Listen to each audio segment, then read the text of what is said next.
else on the table here that I think is equally as important, and it's political. Yes. So, okay. I know black people love politics, you know. Yeah. I could never figure out why. I just wish we put more emphasis into digging behind the scenes to get a better understanding of politics as opposed to listening to Fox or CNN or some of these other propaganda outlets that continue to take us down a road with no ending, because they're all part of the secret government. And I think that if nothing else, what we're going to deal with tonight, anyone that's been honest with themselves can see that there's something else that's governing this country. And it's not a president. Okay? So, right. With that in mind, go ahead, Bear. No, I just said right. You're right. Yeah, so with that in mind, let's call tonight's forum, I think it's appropriate to entitle it D.N.C. D.N.C.? Democratic National Committee. Oh, Lord. The D.N.C. Okay. But we kind of just switched some words around or changed the meaning from the Democratic National Committee to what I think it really should stand for, and that is the death network of the Clintons. So let's call this forum tonight the DNC, because we are really dealing with a death network. Okay. And within that network, we've seen a whole lot of people end up dead under very mysterious circumstances, several of whom we're going to discuss tonight. And more importantly, the things that happened around them and the players that were around them. And I'm talking about this recent Seth Rich, all of the information that has come out, although it really hasn't been a lot, it's been a lot. But I want to kind of look at this Seth Rich thing, because if anybody's been paying attention to it, you'll notice some really, really strange things that have been going on here. And I haven't really been paying attention, but I know they got a melanated person that's looking into it. Didn't they hire their own private investigator? Yeah. Well, he was actually hired by someone else, but the someone else, for the most part, was in connection with the family. So the family gave this other person the authorization to hire an independent investigator to look into the death. Okay. But in the meantime, the family was hijacked by the... Really? Oh, yeah. They were hijacked by the death network of the Clintons. Okay? And so now they're all over the place in terms of them not wanting, allegedly, I have to put that in there, because when the Democratic Party takes control of you, they tend to put words in your mouth. And I don't want anybody to think that this is singular to the Democratic Party. We're using them because of the people involved, but there are many players in the Republican Party that are part and parcel of this thing as well. The Bush family are Republicans, but there's not 16 cents worth of difference between the Bush family and the Clinton family. They all belong to the same death network. We're just dealing with the death network of the Clintons, the DNC, as opposed to the Bush death network when he was in the White House. But before we get there, I need to kind of mention a couple of other things. Of course, yesterday was a 10-10 day. Yeah. Okay? Another one of those infamous 10-10 days. And I don't know what it is, but if something extremely important is not happening on that day, it's like the day right before. This is the second time in the last 2 months this has happened, where the day before you had this mass, allegedly, right. Yeah. And, you know, it's always the same thing. And you would think that the overwhelming majority of people would just, you know, scream to their governments, because that's who's doing it, to stop the madness. Okay? Because you know what it seemed like to me, Robert X? It seemed like Westworld. You know how they kept repeating the same scene over and over again? That's perfect, Bev. That is absolutely perfect. I couldn't come up with that. That's tremendous. That is exactly the best description that you can use to describe this thing. Because it's the exact same script. It's like a loop. Yeah. It's the drill, the shooting, and then it comes out that the authorities already knew him for years. Okay. And it's just really, you know, how much more of this are people going to take before people understand that you cannot vote change into this system as it's currently constructed. We've tried to lay out over the years, and we said it on the program over the years as well, that there's another government just beneath this government. And that's the thing that's really running everything. Okay? And people are able to see how it works now with Trump in office. And if nothing else, I'm thankful to Trump for upsetting the apple cart, so people who didn't know what people like me have been talking about, now you can see it up close and personal. It ain't hidden. It's absolutely ruthless. It lies without hesitation. It has no morals and no boundaries in terms of what it will do. No boundaries. So that's what we're dealing with here. And unfortunately, you've got people who still thinking that if we just change who's in that office, it's going to make some difference. Let me tell you something. If that person in that office is not accompanied by almost 400 people, I'm talking about the House and the Senate, if it's not accompanied by changes with those people, then don't expect to see a whole lot of change, because that secret government or shadow government, I'm not using the term deep state. I got problems with that, with all, as I said before, with all the deep stuff that's going on here, the deep mind and deep this and deep that. Back in the 60s, all we had was deep throat. Yeah. Now we got a whole host of deep stuff that really has no meaning. It's neutralizing the whole meaning of what a shadow government or a secret government, which is much more descriptive, is really all about. So I'm looking at the secret government doing all these mass shootings, the fake shootings, and now all of a sudden they've switched over to Europe, and every single one of them shootings, I mean, you can go back and check them all. They all have the same M.O. Yeah. Every single one of them. Almost word for word.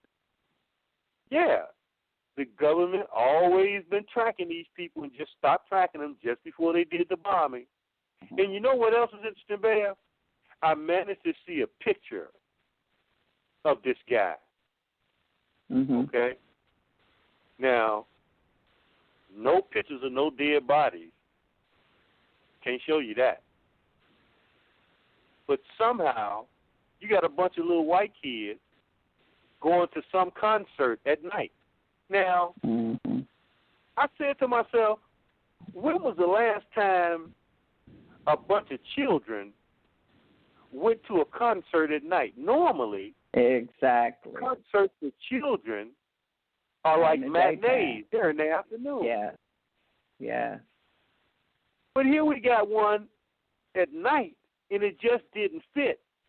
And then when I saw the picture, allegedly, of the so-called bomber, walks in the place with the bomb in a backpack on his back. It's like the so-called Boston bombing, where you had patsies with backpacks who allegedly blew up, the Boston the Boston Marathon, but really had absolutely nothing to do with it other than the fact that they were set up. And this thing looks exactly like that. So, I guess most people still succumb to the programming that they get from television. That's why I'm begging the family, and I've told my people here, don't ever send me anything from mainstream media.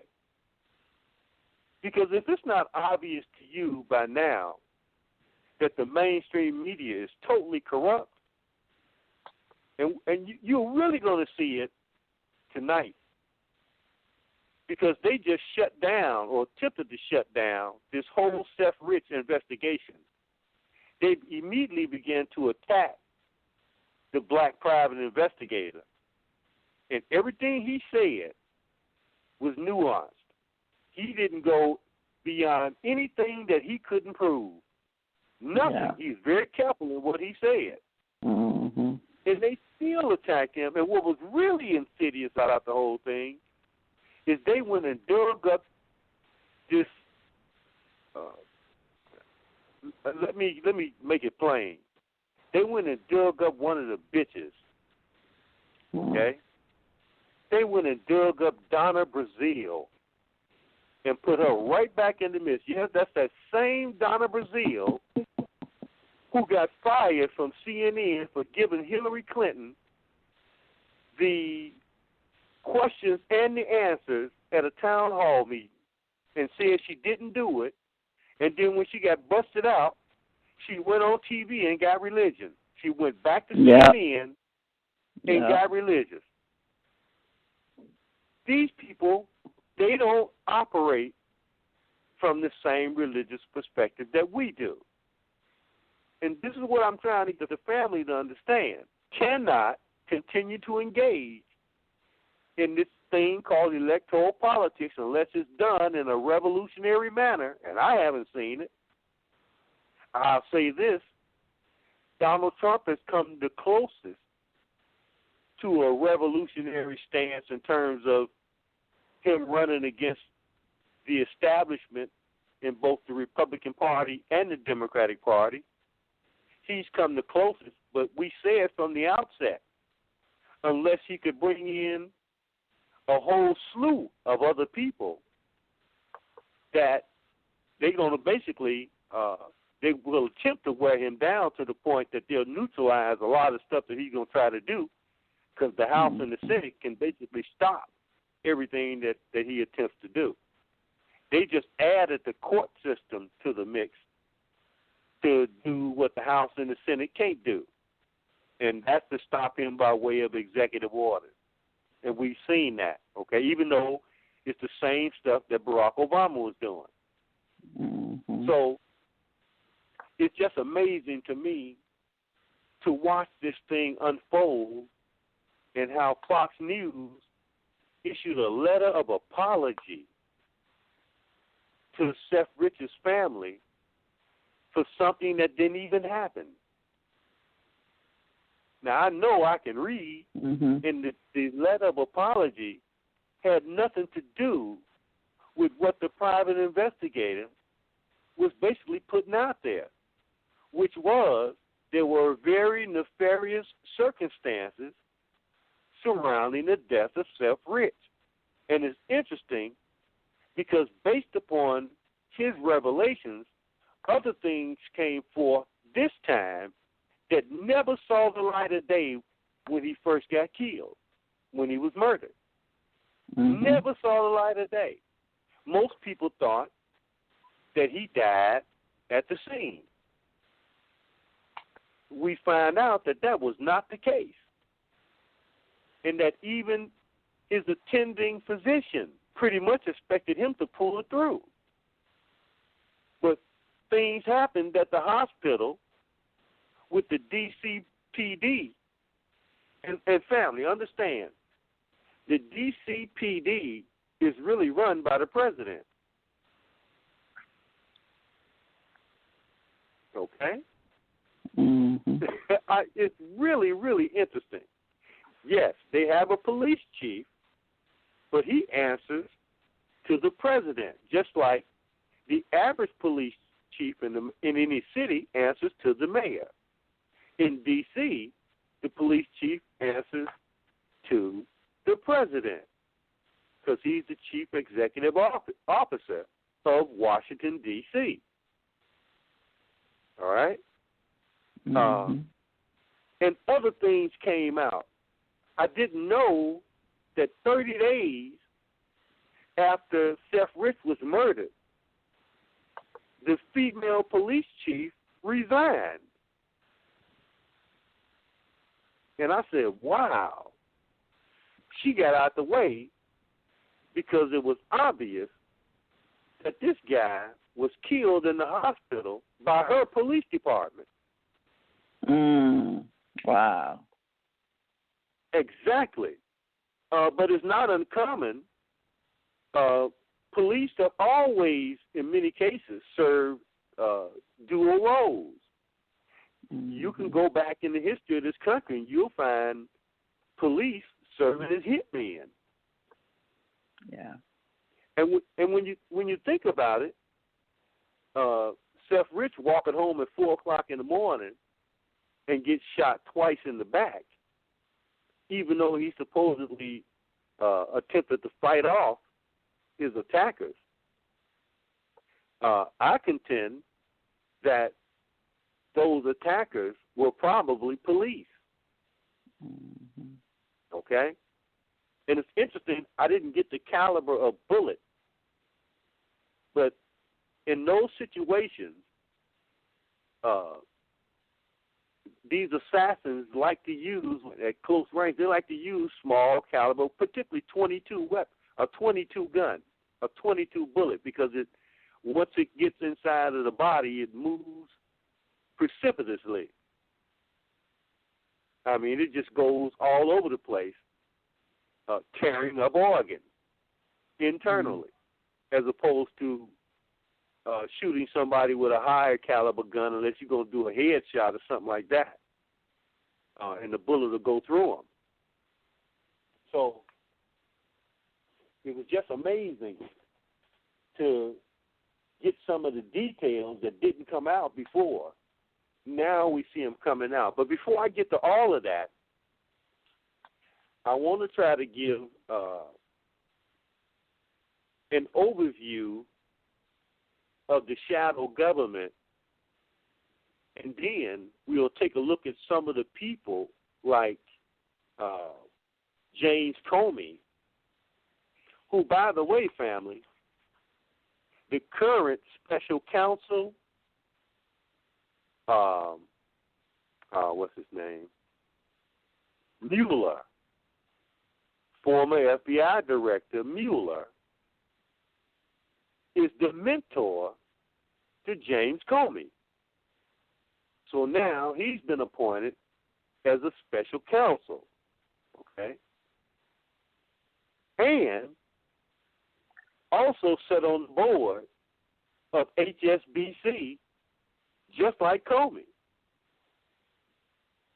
It's important to understand that the Justice Department has nothing to do with justice in the FBI has been compromised since its inception, okay? Now, again, like so many other things, it's open about what it does because the entire government is run by the death network of the Clintons. All of it. All right? So when I saw the brother talking in one of the pieces to Sean Hannity, who looked like he was damn near in tears when he was told by Fox to cease and desist from talking about the case. You see, many of the white people think, and black people too, think that Fox represents the right wing. No. Fox represents an attempt on the part of the power brokers to give the illusion that there's some difference between the two parties. It's called divide and conquer. So as long as they got you divided with half of you on one side and half of you on the other, they basically can rule without any interruption. Again, Trump is an anomaly in that. And it's interesting, Bear, before I get into this real tough, I had a conversation with a friend of mine. He's in Ohio. And I couldn't believe some of the things that I was hearing. And I respect this brother because, as far as I'm concerned, he's brilliant. But he was telling me he was going to support Hillary Clinton because he didn't want Bannon. They've been talking about getting rid of Bannon from the moment he got in there with Trump. And you'd be hard-pressed to tell me 5 sentences that you've heard come out of Bannon's mouth. Anybody. Bannon pretty much has been totally neutralized. Okay? So the whole move towards nationalism, even Trump himself has said he's a nationalist and a globalist. He's everything. And I tell you, we're not going to deal with it today, but I'm hoping to put it in the mix Monday with him in Saudi Arabia with this orb, okay? Him and some other Saudi dignitaries all got their hands on this glowing orb. And the first thing that came to my mind was that second card. Again, somebody operating off a script here. Because if you go to the second card of the tarot in the Economist magazine, Planet Trump, that article, the second card, which is the judgment card, shows Donald Trump sitting on the planet, draped with the American flag, with an orb in his left hand. And I said, wow. But this orb is a little different. And by the way, the significance of the orb is that it has a symbolism connected to the Antichrist. How about that, Bear? Now, I think we labeled Donald Trump the Antichrist. Yes, you did. Last year. I just find the whole thing just absolutely fascinating, okay? And got an email today, and somebody said, one of the emails pointed to all the cuts that he's making in his budget. And I'll be honest, I hope the government cut until it can't cut no more. I hope he cut out all the financing for the educational system, personally. Yes. I really do. And I hope he cut a whole lot of other stuff. We'll have to learn to stop relying on the government, because government, by definition, will have you like a yo-yo on a string. When the Republicans get in there, you get cut, and the Democrats get in there, you get restored. Then the Republicans get back in there, you get cut again. Then the Democrats get in there, and you get restored. And it's really insane. Mm-hmm. Nobody should live their lives based on government cuts or being treated like a yo-yo on a string.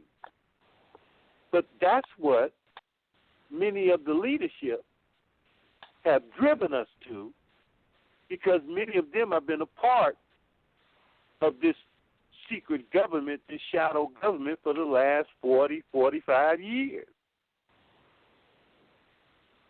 And we haven't really gone anywhere appreciatively. Yeah, our numbers have increased in entertaining white people, but for the masses, you still have that talented tenth, and everybody else is struggling. So if you look at it number-wise, it's arguable that we've gone backwards. If you look at our behavior, there's no argument. We're going straight backwards. But I'm listening to my brother, and he's telling me about why Trump is so bad, and I'm listening, but I don't see it. I'm looking at what's really going on here, and then it dawned on me that it was somewhat apparent that he's not looking at the same research that I'm looking at, because it kind of made me laugh a little bit. He said, I sound like the right-wing white boy. Mm-hmm. But there's one problem with this. If I sound like them, that's not the issue. The issue is, have I been correct in the analysis? That's what's important. Right. So see, if I'm correct in the analysis, then I got to get with him to give him some of the research that I have so that he can become correct in his analysis, because both of us can't be correct. If you supporting Hillary Clinton, and I'm not supporting either one of them, but you telling me you're going to support Hillary Clinton, who locked up 1 million black people, and that wasn't bad, because some of them brothers and sisters was doing some really bad things. What was bad was the reason that many of them were doing the things that they were doing was because of the death network of the Clintons by way of the international drug trade that they were involved in with the Bushes, and bringing all the dope into the black community, dropping it off in the black community, and then locking up black people who basically was nothing more than salesmen for the Bushes and the Clintons. Yeah. That's what I'm talking about. And so here's where we are. If we don't get a handle, that's why I really, really enjoyed the program Monday and listening to the brothers wax eloquently about the economics of the black community. Yeah. That's where we should have been a long time ago. Time ago. But them damn leaders got us into the politics thing, and now everybody is a political expert. While the leaders themselves, by definition, have been absolutely wrong a great majority of the time. Otherwise, we wouldn't have all these problems. Mm-hmm. So they got paid to get us to focus on things that really didn't give us power at all. None. And then had the nerve to call it black political empowerment, when such a thing doesn't exist within the system of white supremacy. I keep saying it. I'm going to keep saying it until people hear what I'm saying. It doesn't exist within the system of white supremacy. And it damn sure don't exist now. These hollering and screaming front Negroes like Donna Brazile, okay, who when the deal go down, they going to be the ones holding the ball. Like that guy, Al Green.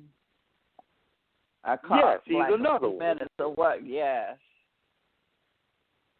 Went before an empty house talking about impeachment. I mean, man, what are you talking about? As soon as the stuff came out, none. And as soon as the stuff came out about Seth Rich, they immediately ran away from so-called impeachment. They sent Nancy Pelosi, the mafia, can we call her a Don? Because her husband is heavily involved in the mafia. And it's common knowledge. Okay? But she immediately went on the air along with others talking about there was no justification to be talking about impeachment because there was no evidence. I mean, it's unbelievable. That's because they knew they had to circle the wagon. Because this Seth Rich thing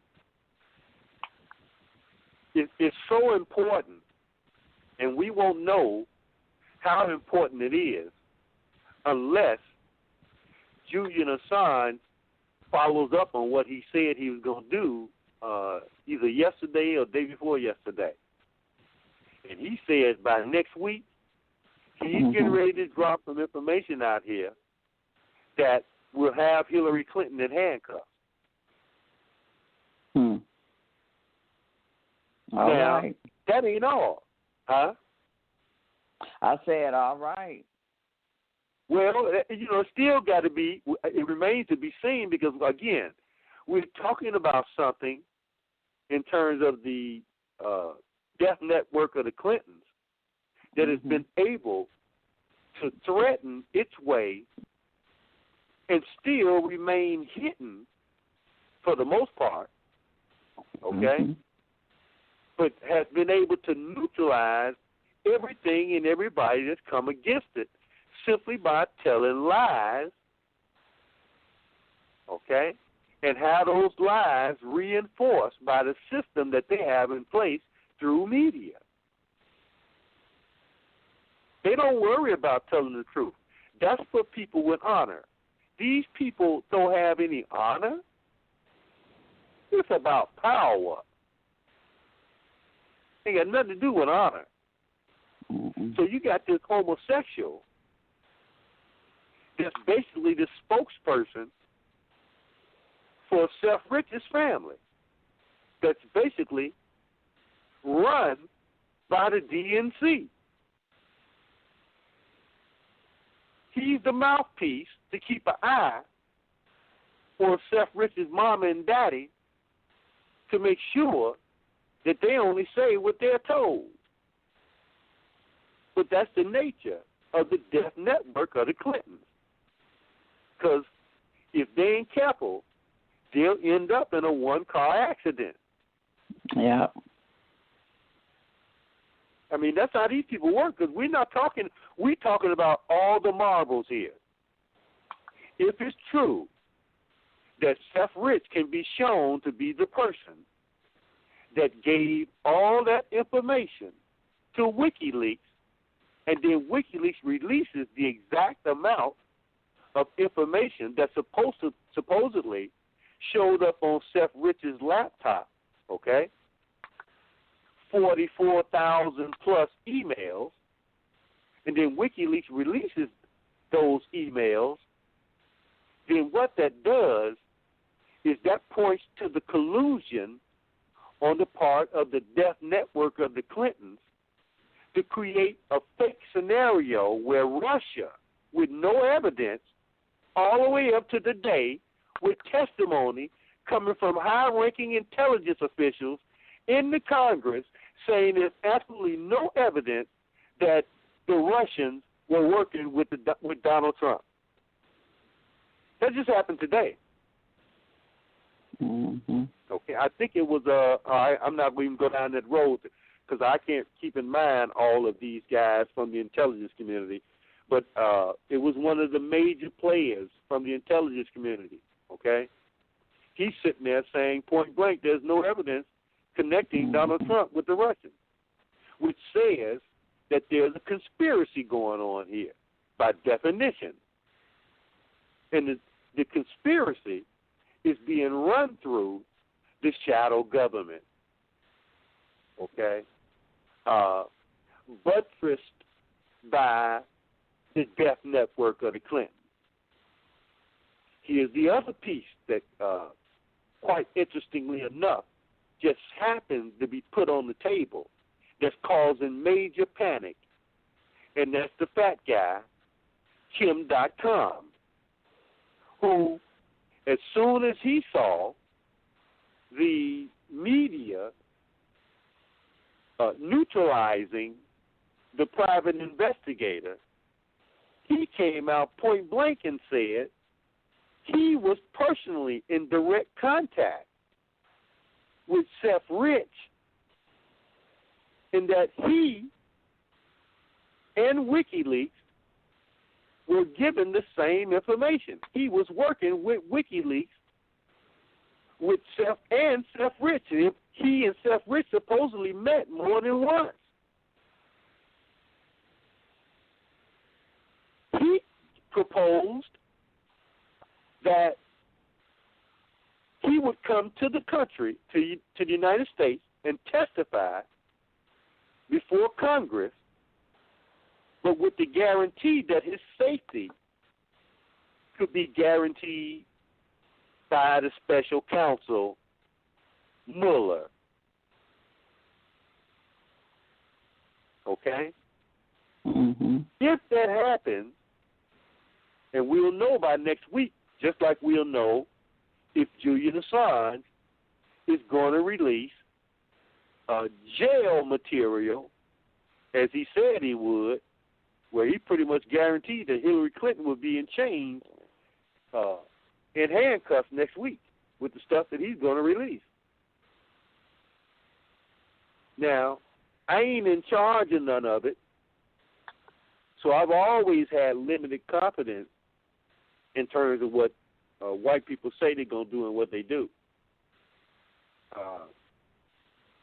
Julian Assange ain't connected to me at all. I'm just reporting it as I see it and as it's happening. Right. But if that happens, you got to expect that death network is going to go to work big time. That's why Kim.com, even though he's a wealthy guy, he's a multimillionaire, that still don't preclude them from killing him. Because we're talking about a government beneath the government that's really running everything. And it's criminal to the core. So that's how deep this stuff is. And it's going to get deeper. The other point that I want to add to this before I go to my documentation here is that the Swedish government coincidentally dropped the charges, the rape charges against Julian Assange.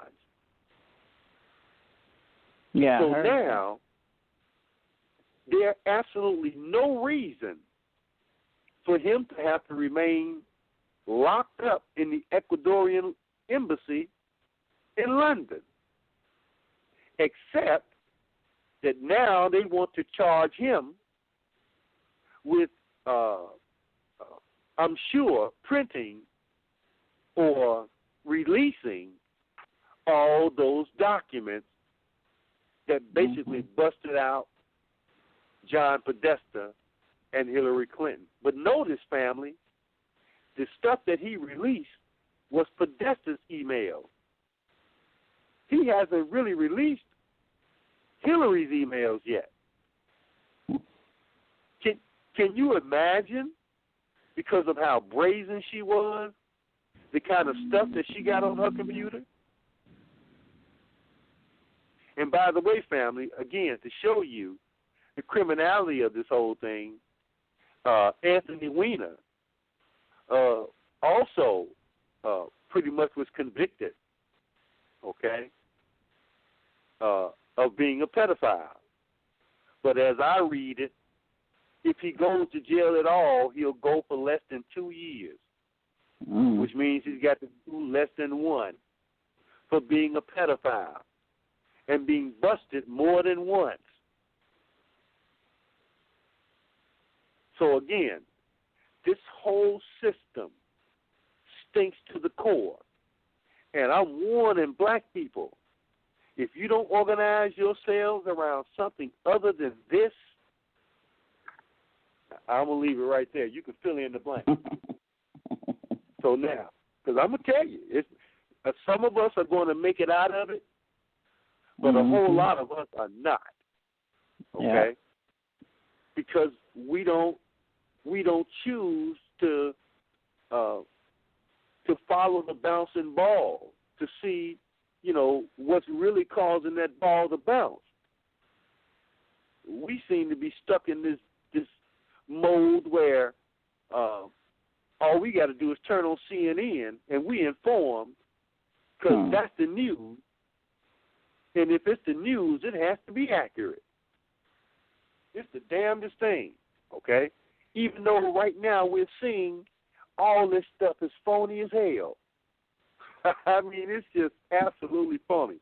Let's go here, family, so we can get into some of this information that you're going to find, I'm sure, quite interesting. So let's go here and look at this shadow government. This article is entitled Shadow Forces Behind the Government. And you can get it at BATR.org. Here's what they say. They basically open up talking about an essay. And the essay is entitled, There Is No Conspiracy, Only Official Policy. Check how they title it. There is no conspiracy, only official policy. Provides a study in power politics when a banana republic dares defy the money changes. And they're talking about this official policy that is not a conspiracy, but is rooted in something else that's extremely powerful, okay? And where you may think that the murder of Seth Rich and other people, because it wasn't just Seth Rich, we're going to get to those other people again, just to make sure that their names remain as prominent as Seth Rich's. But these people and others have been murdered by the death network of the Clintons going back 30 years. Okay? And somehow the Clintons have remained outside of prison. And there's no one in this country, no one, can look at all these deaths around the Clintons and say that that's just a coincidence. And if it is a coincidence, the last thing you want to do is, what was her slogan, Sister Bell? Do you remember her slogan in the last election? Well, I don't remember it. Her slogan was, I'm with her. Really? I'm with her. Yeah, that was her slogan. And it was an H with an arrow pointing through it. And I said, if you're with her, you better be as far away from her as you possibly can, because it'll extend your life. Because being a friend of Hillary and Bill is a hell of a hazardous friendship. Cancer don't kill with that kind of lethalness the way that the death network of the Clintons does, or the D.N.C. So they go on here to say in this article, quote, again, this is in talking about the fact that there is no conspiracy, there's only official policy. They say, the lesson for world leaders is you don't cross the masters of power. But for Americans, it is that a world run by the IMF never benefits us, the people. The enactment of the FTAA is just one more element in the grand scheme of global rule. There's no need to dabble in extraordinary theories. It's all in the open for everyone to see. The nations of the world are mere colonies to the interests of the ruling elites. Let me read that again. The policy is clear. The nations of the world are mere colonies to the interests of the ruling elites. They didn't say government. They say citizens of countries and their elected leaders are mere subjects of the international community. They go on to say the pattern of retribution is in plain sight, just as the mutilated Gaddafi, for testimony of the enforcement treatment one can expect for opposing the world financial plutocracy. While drone warfare targets governments that oppose the global hegemony, behind the scenes, discord goes unnoticed. And they're saying that even within the context of there appearing to be unity on the part of the elites, as we explained in dealing with the technocracy, there's always been infighting even among the elites in terms of what direction they should go in. So they're saying that while they're killing people everywhere using drones, okay, to inflict their hegemony, fusion, steel, and disagreements behind the scenes. They say there are indications that the shadow government is not centered in the financial sector and are the things that it has to do to finance itself. Wait, let me read that again. They say there are indications that the shadow government is not centered in the financial sector and there are things that it has to do to finance itself. Some of the main sources of its revenue, and I thought this was interesting because this took me right back to that interview that the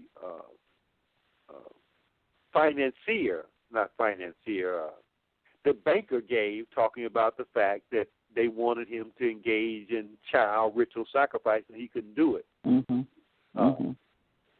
But they go on here to lay out this as the primary sources of their revenue.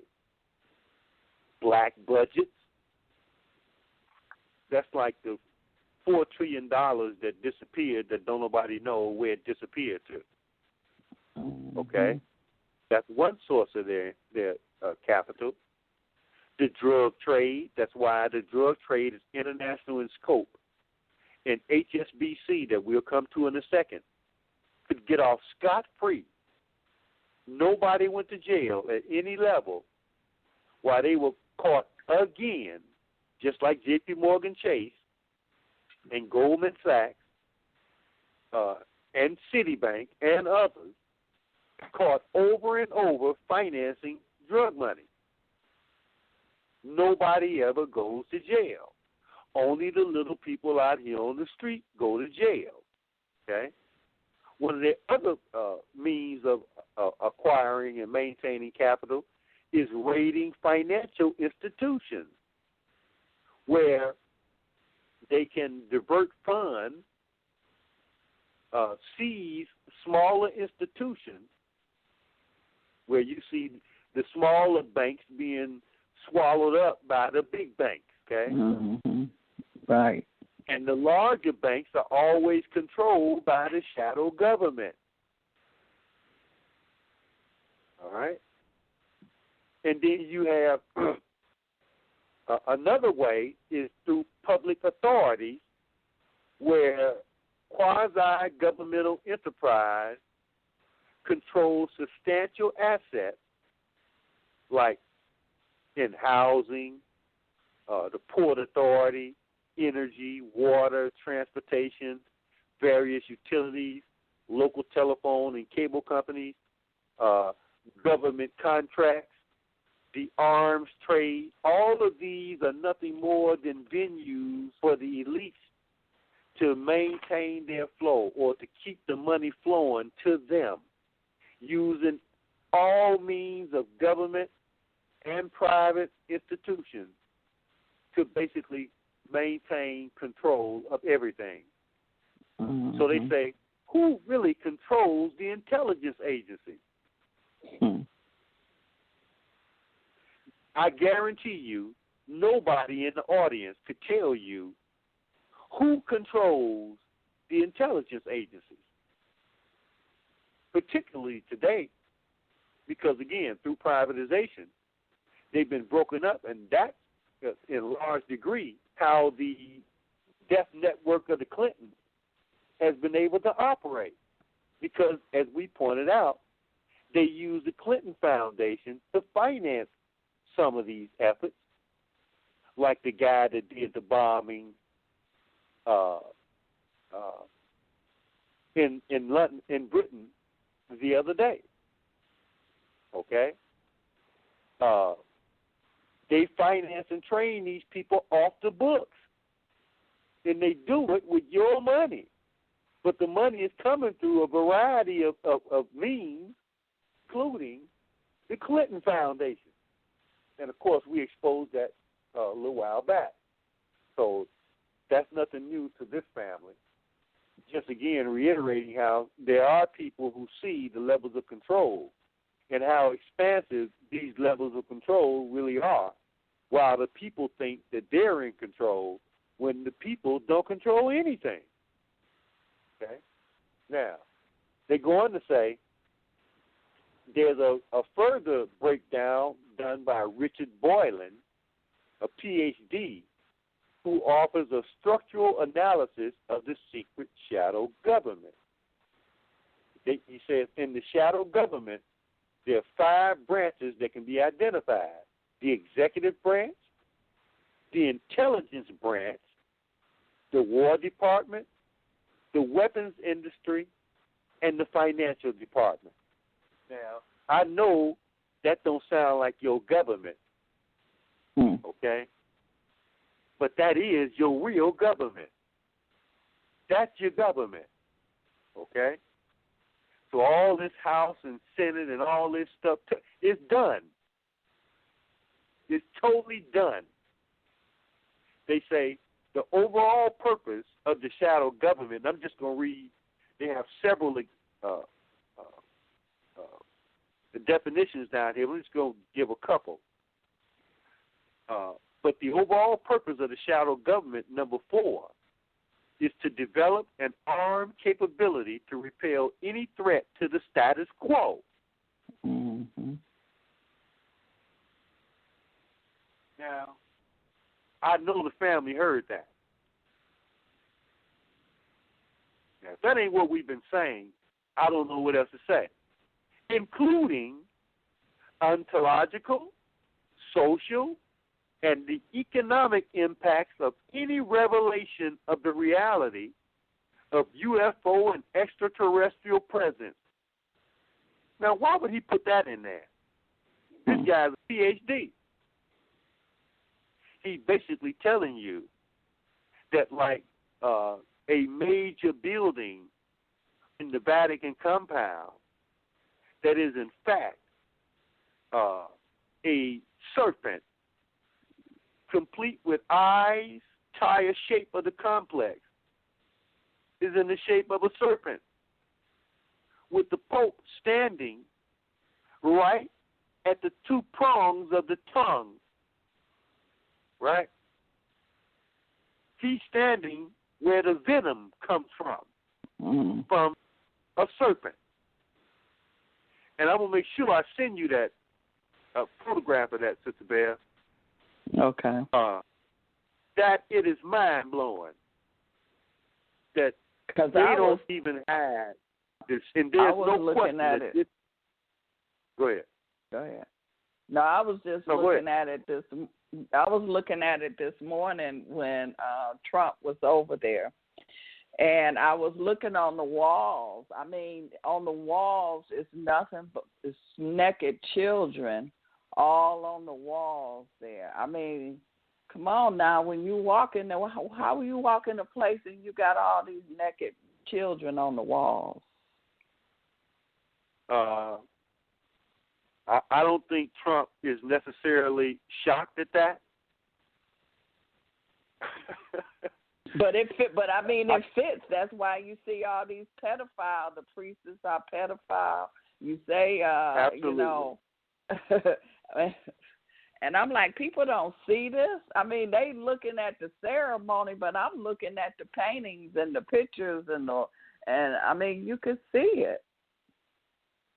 Well, there's a level of illness, and it ain't all of them, but it's a large percentage of them because they still support that institution.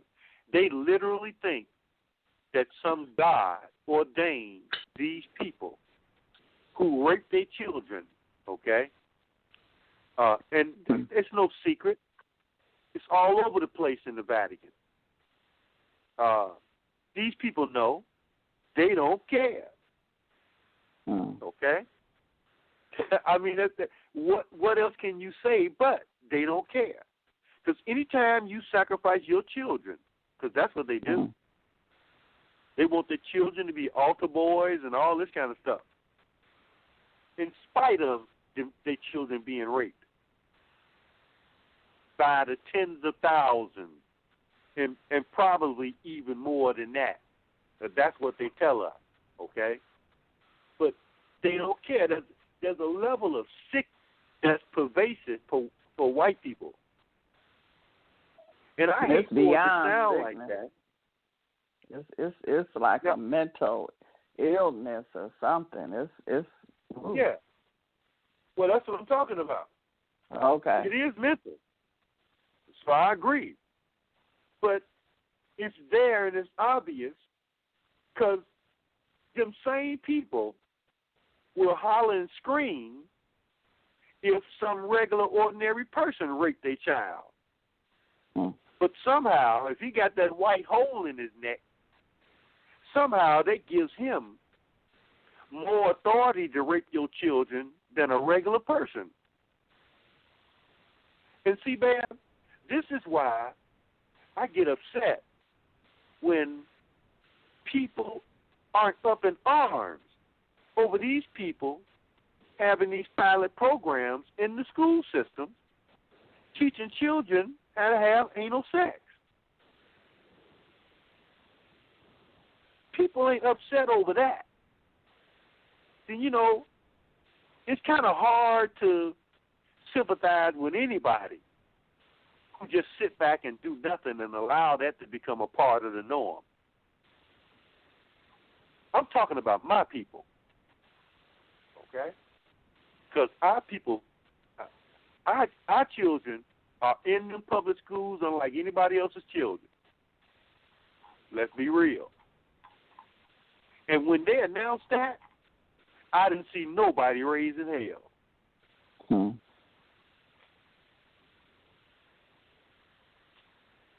Now, how do we explain that, Bear? Hypnotized. Well, yeah, but if you hypnotize to the point that you can't control what happens to your children, then you don't need them. Would you agree? But have you seen people that have gotten hypnotized? I mean, you're aware of what's going on around you, but you also is going to obey whatever that person tells you to do. Yeah. So you have no control. So you're saying that the reason that the black community doesn't respond to anything unless it's a concert is because they're being hypnotized to respond to the concert. Yeah, and they're being hypnotized not to respond to the teachings and how that the children are being taught about homosexuality. Well, yeah, I can go with that. I see where you're coming from. And I would agree. Well, then, if that's the case, then again, we ain't got much coming unless the hypnosis is broken then, right? Exactly. And then how do you break the hypnosis? Rehypnotize. In other words, or bring them out of it, reprogram. I mean, I've been hypnotized before. I mean, I've hypnotized other people before. You can come out of it. Yeah. Oh, I'm sure, that's the case. But I'm saying it would have to be some kind of mass thing in order to really effectuate the kind of change that's necessary to break the hypnosis, right? But we see what they're doing. I mean, the programming. Look at the fake news. They're not just doing it on one front. When you send the children to school, they teaching them. They doing a form of hypnosis there in the school system. Yeah. Or when you turn That's the TV on, that's a form of hypnosis right there. They That's using true. the blinking lights on the TV. If you step out of the room and look at the room with your TV on, those are hypnotic. The way the lights are blinking on and off. That is absolutely correct. So we're being hypnotized. Yeah, it's everywhere. Yeah. No doubt about it. But then we still got to come up with some way. Everybody is being hypnotized, but we're giving different messages.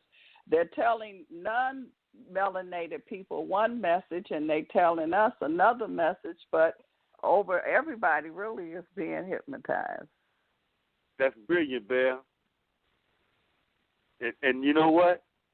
It will take something like, what was that movie, They Live? It'll take something like that happened in that movie. Or in the movie Network, where the guy gets on TV and say he's mad as hell, he ain't going to take it no more. Right. Because they're talking about trigger words all over the place. Exactly. Today. Exactly. Where they're using these trigger words, and it may be the word trigger itself. Because they keep running around talking about all these young people being triggered. Yeah. And to me, that means like somebody just threw a switch. Mm-hmm. To get you to respond, to a particular stimuli. Yes, but that's what happens when you hypnotize. But that being the case, Bear, those of us who are not hypnotized, we better hook up and get us a bunker.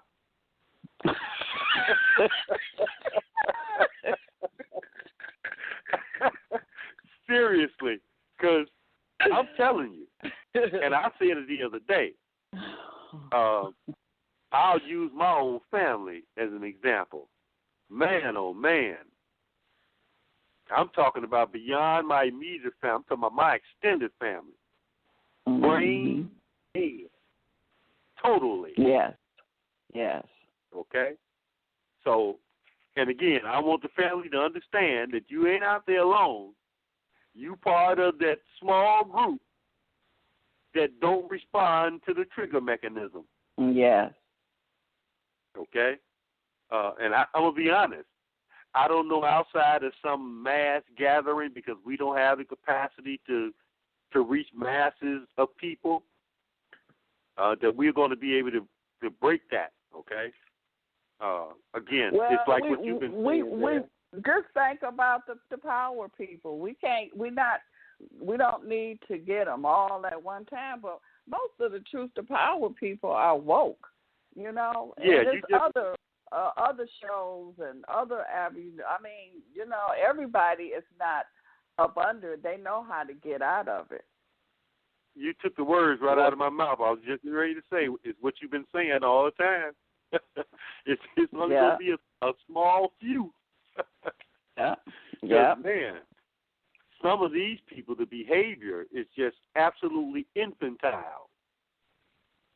They're like 65 going on 7 years old. Like grown children, based on the stimuli that they respond to. But you know what one of the remedies that use too to come out of it is self-hypnosis. Some people can go look at yourself in the mirror every day and look at yourself eyeball to eyeball, and you tell yourself, your thoughts, your words, your mind will overpower whatever that they're sending in, because we all signals. And so whatever signal that they're sending in, you can override that signal. Oh, I wish I had gotten to the. Now I kind of wish I had done the other part today, because I got some stuff for the family. Okay. But I don't want to be half tired, half sleepy, trying to do that. That's okay. We can wait. We can wait till next week. And then another remedy that you can use also is on our phones, or we got recorders. You can sit down and record for like 20 minutes, and hypnotize your own self. It overrides theirs, and you could say whatever you want to program your computer, which is your mind. You can say, right. I'm this. I'm not subject to this hypnosis that they're putting out. It cannot penetrate me. However you want to say it. Make you a 20-minute tape and go to sleep with it. Let it work on your subconscious mind while you sleep. Yeah, because let me give you a little bit more of this one article here so we can move on. Okay. Because how vast the control system of the elite really is. So I'm going to go back to this one point here where they talk about developing an armed capability to repel any threat to the status quo, including social and economic impacts of any revelation of the reality of the UFO and extraterrestrial presence through the development of Star Wars, ground and space-based surveillance, and SDI weapons networks. So they're all in space maintaining the hypnosis, okay? Yeah. They say denying information compromising to the shadow government from all those outside, quote, need-to-know policymaker levels, okay?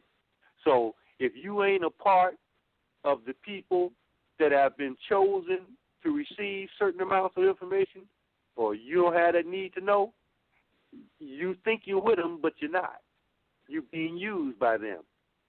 They say another point is to exercise control on the money supply through policy decisions made outside of the official government. That's why the Federal Reserve is not a government institution. It's about being able to control the masses. So they go on to point out that the essential political planetary threat that faces humanity is rooted in the globalist drive to accelerate their New World Order plans for a neo-colonial feudal hierarchy.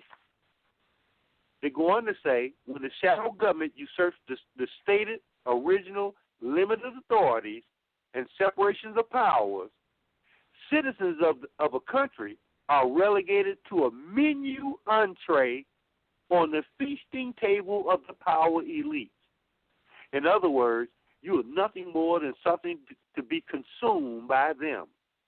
They say the populace is viewed as useless eaters to the elite, who label to drive a wedge between government and the ordinary man. I'm going to suggest that the family, if you haven't already been into it, check out this television series called The Man in the High Tower, where the Japanese and the Germans, the Nazis, win World War II, depending on what timeline you're in. And there are a number of films, apparently from these other timelines, that show the United States winning the war. And there are other films. That's called The Man in the High Castle. I think that's the name of it. Okay? Very, very interesting television series. Okay? And quite entertaining because even the Japanese and the Germans are attempting to figure out ways how they could neutralize each other. Hitler is alive and well and lives to an old age. The United States is basically broken into two pieces. The West Coast is, for the most part, controlled by the Japanese, where you got a neutral zone, and then the rest of the country from the Midwest on is controlled by the Nazis. Okay? But I won't give away no more of the plot. But it's a very interesting political series because it's dealing with war and politics, which are one and the same thing. Same. Why I don't like politics, because I don't like war. But anyway, they go on there to say, the populace is viewed as useless eaters to the elites who labor to drive a wedge between government and the ordinary man. Oligarchs see themselves as the ennobled, keeping the masses dependent until the ultimate elimination of dissenters is the objective. Had Hillary Clinton won this election, a lot of dissenters would be gone right now, okay? Because they already had the plans in place to lock down the Internet much more than they already have, to criminalize any form of objectivity. You are not to be objective about anything. By the way, the children are already being taught this at the lower grade levels to obey authority no matter what. That's what they're being taught. They go on to say, the United States has become a global empire designed to impose an internationalist minority yoke around the necks of subservient serfs. They go on to say, in closing, governments are no longer sovereign entities. They function as subsidiaries of the global satanic New World Order conglomerate. Without a widespread public awakening, the forces of wickedness will triumph. I just thought that was interesting in terms of opening up this whole discussion on Seth Rich and his murder. So before we go there,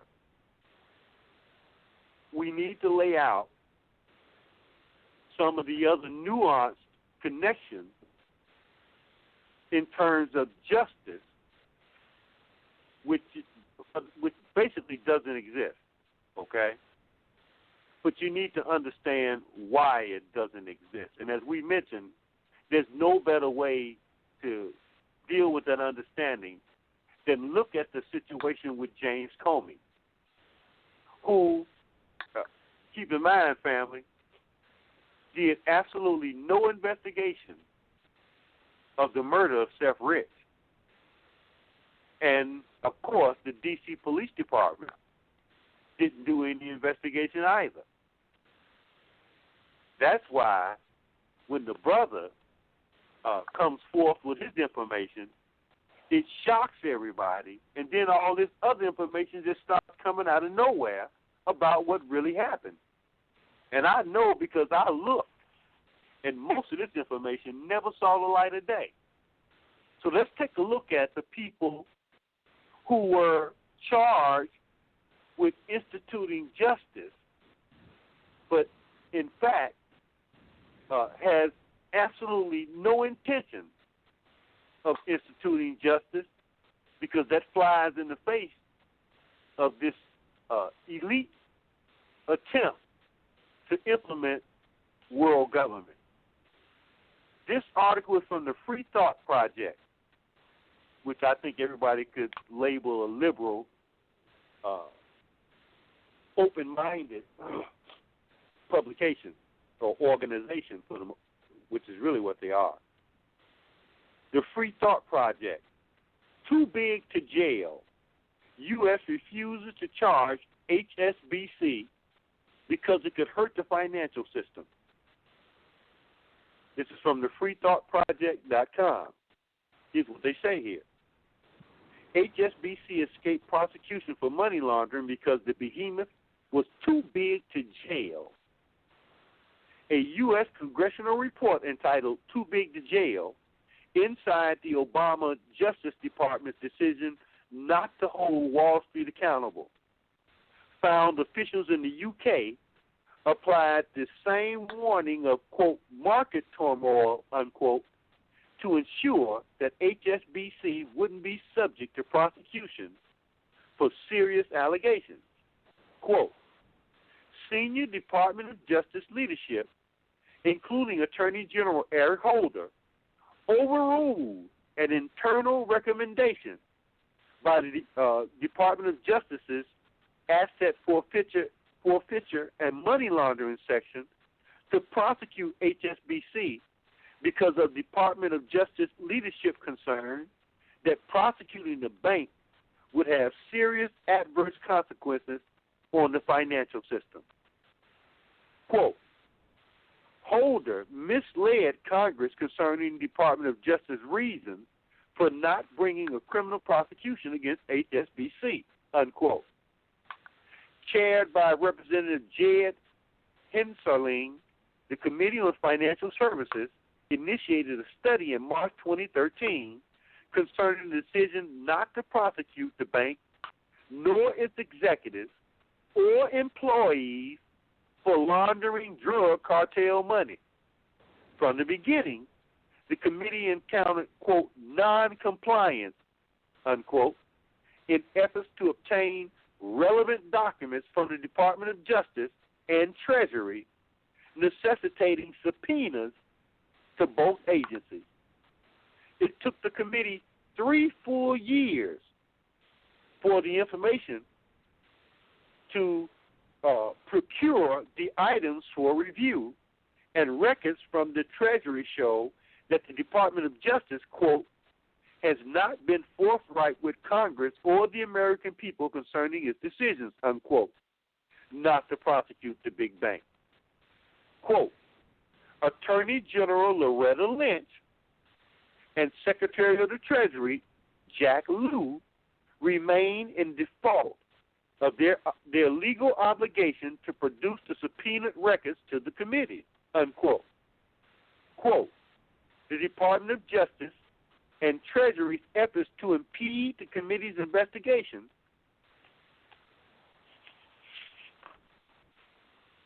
may constitute contempt and obstruction of Congress. Due to the threat of global financial disaster, should the U.S. proceed with indicting HSBC or complicit employees? The Department of Justice chose not to proceed with charges. HSBC settled for $1.92 billion. No criminal charges were ever filed against the entity or any employees. Holder rejected recommendations from less senior staff to charge HSBC. Quote, Holder told Congress, if we find a bank or a financial institution that has done something wrong, if we can prove it went beyond a reasonable doubt, if we can prove it beyond a reasonable doubt, those cases will be brought, unquote. Treasury documents recommended criminal prosecution, and even the settlement with its deferred prosecution agreement found evidence of criminal wrongdoing by HSBC. HSBC anti-money laundering controls allowed the bank to launder $881 million for the Mexican Sinaloa and Colombian Norte de Valle drug cartel. So you can see this shadow government reigns over everything. And just as they said in the prior article about the money, this is a clear example that because they control the money, they control the instruments of power that can dictate the flow of the money, meaning the Treasury Department and the Justice Department, both totally compromised But only if you're a little person out here are you subject to these laws, okay? Yeah. Now, they go on to say this in this next article from truthfeed.com, corrupt HSBC Global Bank exec arrested, links to Hillary, James Comey, and Loretta Lynch. Here's what they say. Corrupt HSBC Global Bank exec arrested, links to Hillary, Comey, and Loretta Lynch. The feds arrested an executive from HSBC. Mark Johnson was arrested for conspiring to take advantage of insider information and other charges.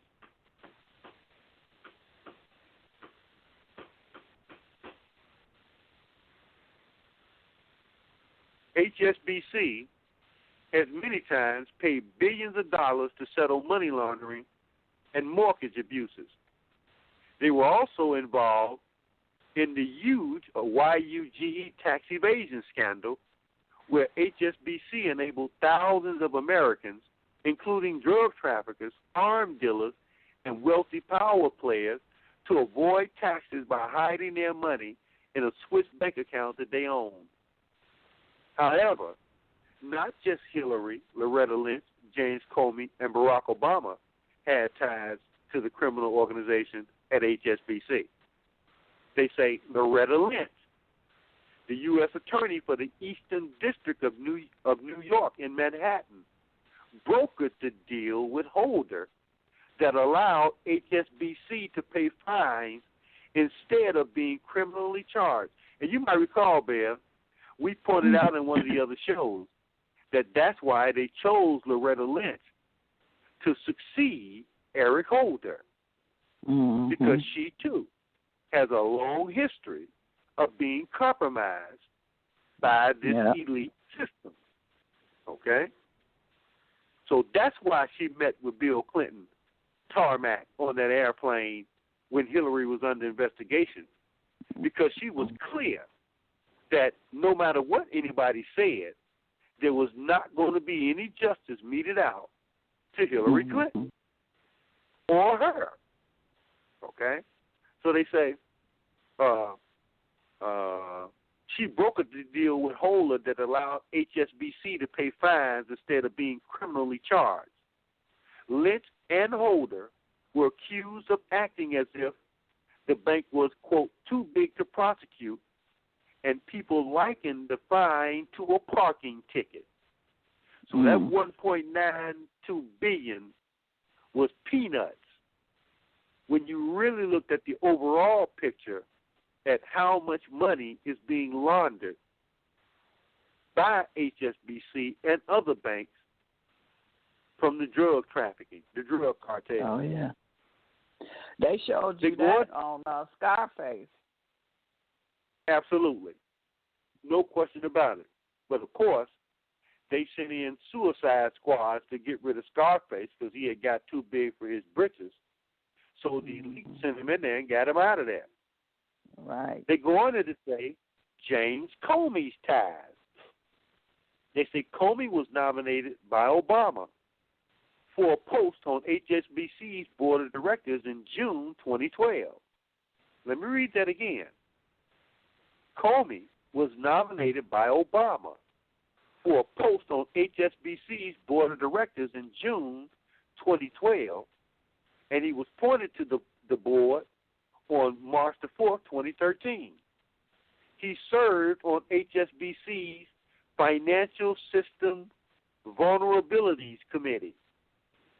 Comey's appointment was for 3 years, but he resigned on September the 4th, 2013, to serve as FBI director. Now, look, family, he's appointed to the board in March 2013, and 6 months later, he is now the head of the FBI. Hillary's ties to HSBC. Hillary benefited from HSBC's Swiss bank account division during the same time period.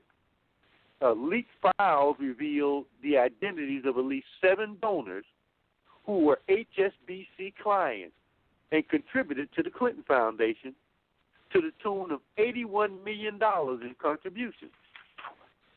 Who's going to prosecute them? Comey? Lynch? Obama? They all were compromised in the whole HSBC thing. So let's go here, because now we get some even more clarity on the elite connections in terms of the entire control grid of the secret government. Okay?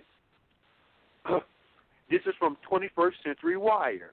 It's entitled, FBI Director Comey was a board member of HSBC, Clinton Foundation, and drug cartel's bank of choice. The Clinton Foundation and the drug cartel's bank of choice. They say FBI Director James Comey was manning the key choke point. Check out what they say here, family. FBI Director James Comey was manning the key choke point in the decision to not hold Clinton accountable, and that many are not aware of the political and organizational links between Clinton and Comey behind the curtain of international high finance. One could easily flag up Comey's relationship and past and present involvement with questionable banks and the Clintons as a type of conflict of interest, if not an accessory to institutional corruption, where Comey's role as a top-level fixer is self-evident, fixing outcomes for members of an elite international club of high finance and organized crime. Comey served on the board of banking giant HSBC before parachuting safely to head the FBI in 2013. Comey has a long history of cases ending favorably to the Clintons, including the one about Sandy Berger, a former Clinton aide. During Berger's probe, Comey seemed to undermine the scope of the investigation to protect the Clintons. Quote, in 2004, Comey, a deputy attorney general in the Justice Department, limited the scope of the criminal investigation of Sandy Berger, which left out former Clinton administration officials who may have coordinated with Berger in his removal and destruction of classified records from the National Archives. As some of the family might remember, he stuck them down in the back of his pants and tried to walk out with them. Okay? Sandy the Jew Berger. They say the documents were relevant to accusations that the Clinton administration was negligent in the build-up to 9/11. No, the documents were pointing out that there was a level of complicity on the part of the Clinton administration in 9/11. They say, quote, Berger, Lynch, and Cheryl Mills, here's Cheryl Mills again, Sister Bear, family. Remember, if I'm not mistaken, it was Cheryl Mills that wanted to do the sacrifice of the chicken in her backyard, okay, for Evelyn Rothschild and Hillary Clinton to appease Clinton. Cheryl Mills is a part of that gay mafia, okay? But she worked as Berger, Lynch, and Cheryl Mills. Berger, Lynch, and Cheryl Mills all worked as partners in the Washington law firm of Hogan and Hartson, which prepared tax returns for the Clintons and did patent work software firm that played a role in the private email server that Hillary Clinton used when she was Secretary of State. So now you see how they get away with all of the criminality, family? Right. They go on here to say, quote, Hogan and Hartson filed a patent trade request for MX Logic Inc. that developed the email encryption used to manage Clinton's private email server in 2013. Employees of MX Logic could have had access to all the emails that went through her account. Okay? So you didn't have to hack Clinton's server. She didn't feel like she needed any safeguards against the server because she had the best safeguard that money could buy. She's a part of the secret government. Who's going to hack her? Because if you hacked her based on the fact that she was directly at the very top of the death network of the Clintons, y'all know it as the D.N.C., she could have your head hacked in a moment's notice. And that's why she smiles all the time. Okay? Because she got that thing working with her. Anyway, they go on here to say, before Comey, let me go back. In 1999, Bill Clinton nominated Loretta Lynch for the first of her 2 terms as U.S. Attorney for the Eastern District of New York until she joined Hogan and Hartson in March 2002. Before Comey was installed by the Obama administration as FBI director, he was on the board of directors at HSBC Bank, implicated in laundering billions on behalf of international drug cartels. Comey was also a key choke point during the KPMG, which was followed on by HSBC criminal cases. Bloomberg reported in 2007 that Comey was the man thrust into the position of deciding whether KPMG would live or die for its criminal tax shelter violations.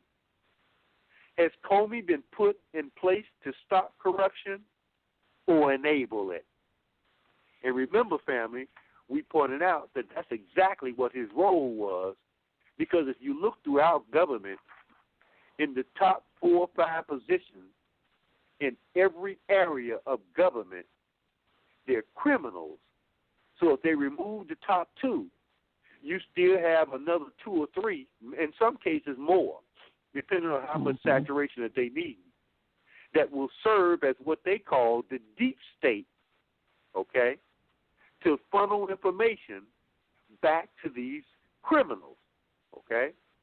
They say the Clinton Foundation received up to $81 million from clients of HSBC. HSBC was accused of laundering drug cartel money, was heavily involved in the LIBOR scandal, while FBI Director James Comey said she didn't intend it, but Comey was part of the senior leadership in terms of the cover-up. So now I'm laying all that out to show you, family, why you didn't get any information to any degree about what really went down with the Seth Rich murder. The last article in this whole Comey, Lynch, Clinton, or let's just call it what it is, Death Network of the Clintons, or you better know it as the D.N.C., or you know it better as the D.N.C. It's not the Democratic National Committee. It's the Death Network of the Clintons. Title of this article is entitled, FBI Source Drops Comey Bombshell. People are going to prison. Okay? This is from angrypatriotmovement.com. All one word.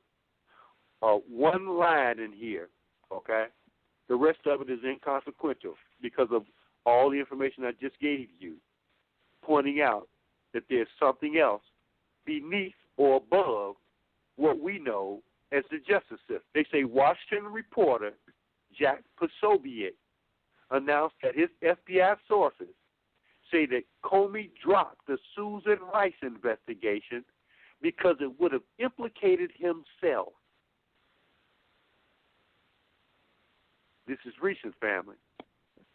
Comey already dropped the Susan Rice investigation, and that's one of the reasons why Trump fired him. Because his role is to make sure that no justice is ever meted out for the secret government and those that serve it. So now, let's take a look at this whole thing in terms of Seth Rich, because the interesting thing with Seth Rich is that he was gathering information on vote fraud at what, again, you know as the D.N.C., but I know as the death network of the Clintons. And he didn't know it. That's why he got introduced to it. Okay? And he was going to testify. This didn't come out. He was going to testify against Hillary's email, against Hillary in her email investigation, because he was privy to her emails. Okay? That got him introduced to heavy metal. I ain't talking about no rock band. Right. But here's the interesting thing, family. He did not die at the scene of the crime. He didn't die at 4. He didn't die at 4 o'clock in the morning walking home from the bar. No. He was still alive when the police arrived and the paramedics. But they took him to the Twilight Zone. Y'all know it as the hospital. And the D.C. Police Department operated on him. Family. That's how he died. He was in intensive care. Let me give you the information. You'll understand what I'm talking about in terms of what really happened with this guy. Mind-blowing. And keep in mind, if this brother don't do the investigation and find out what he found out, none of this ever hits the news, because the D.C. Police Department ain't going to investigate themselves. They're not going to do it. Well, he said they at private investigators said that they told him that they were told to stand down. That is correct. The detective. Okay. Because it would have implicated them. You see? Because it was the same way with the pedophile Pizzagate thing. Right. Okay? Now, take a look at the two major players of the Pizzagate. One was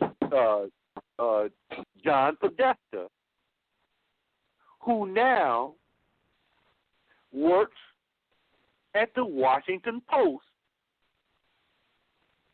who, along with the New York Times, are the leaders in the print liars, the print faction of liars, to put out nothing but disinformation. That same Washington Post also has James Alefantis. That's right. That same James Alefantis, who owns Comet Pizza, he is given carte blanche to submit articles to the Washington Post by Jeff Bezos, who owns Amazon.com, anytime he gets ready. And remember, we pointed out to you that Alefantis' name breaks down to Satan life. Okay? But you got this guy, Rob Wheeler, who is hired on behalf of the Rich family, but his efforts were financed by a guy named Ed Butowski. Okay? The family didn't finance it. Ed Butowski, who's the managing partner of Chapwood Capital Investment Management, financed it. Okay? So Seth Rich is walking home, talking on the phone, gets accosted by two guys, and by the way, they're supposedly, not only were the D.C. PD wearing body cams that conveniently got lost, but there were cameras in the vicinity that supposedly captured the whole thing on film, and of course it got lost, and it's a local matter, so the FBI, who Wheeler, the investigator, said either the D.C. PD was in control of Seth Rich's computer, which had all this information on it, or the FBI. Well, if it's just a robbery, the FBI has no jurisdiction in the whole thing at all. It's the DCPD. Okay? And they giving him the runaround, talking about Wheeler, the investigator. He goes to the PD, they tell him the FBI got the laptop. He go to the FBI, they tell him, go talk to the DCPD. Okay? But luckily for him, he had inside investigators who was telling him that not only did the computer exist, but that they saw it. Okay? And were privy to information in it. This are people inside the police department. Now, I need to reiterate that the woman who was the police chief resigned 30 days after Seth Rich got introduced to heavy metal. All right? So let me go here, because now it gets real, real interesting. This is from the Event Chronicle. Bombshell information on WikiLeaks source that changes everything. This is from theeventchronicle.com. Here's what they say.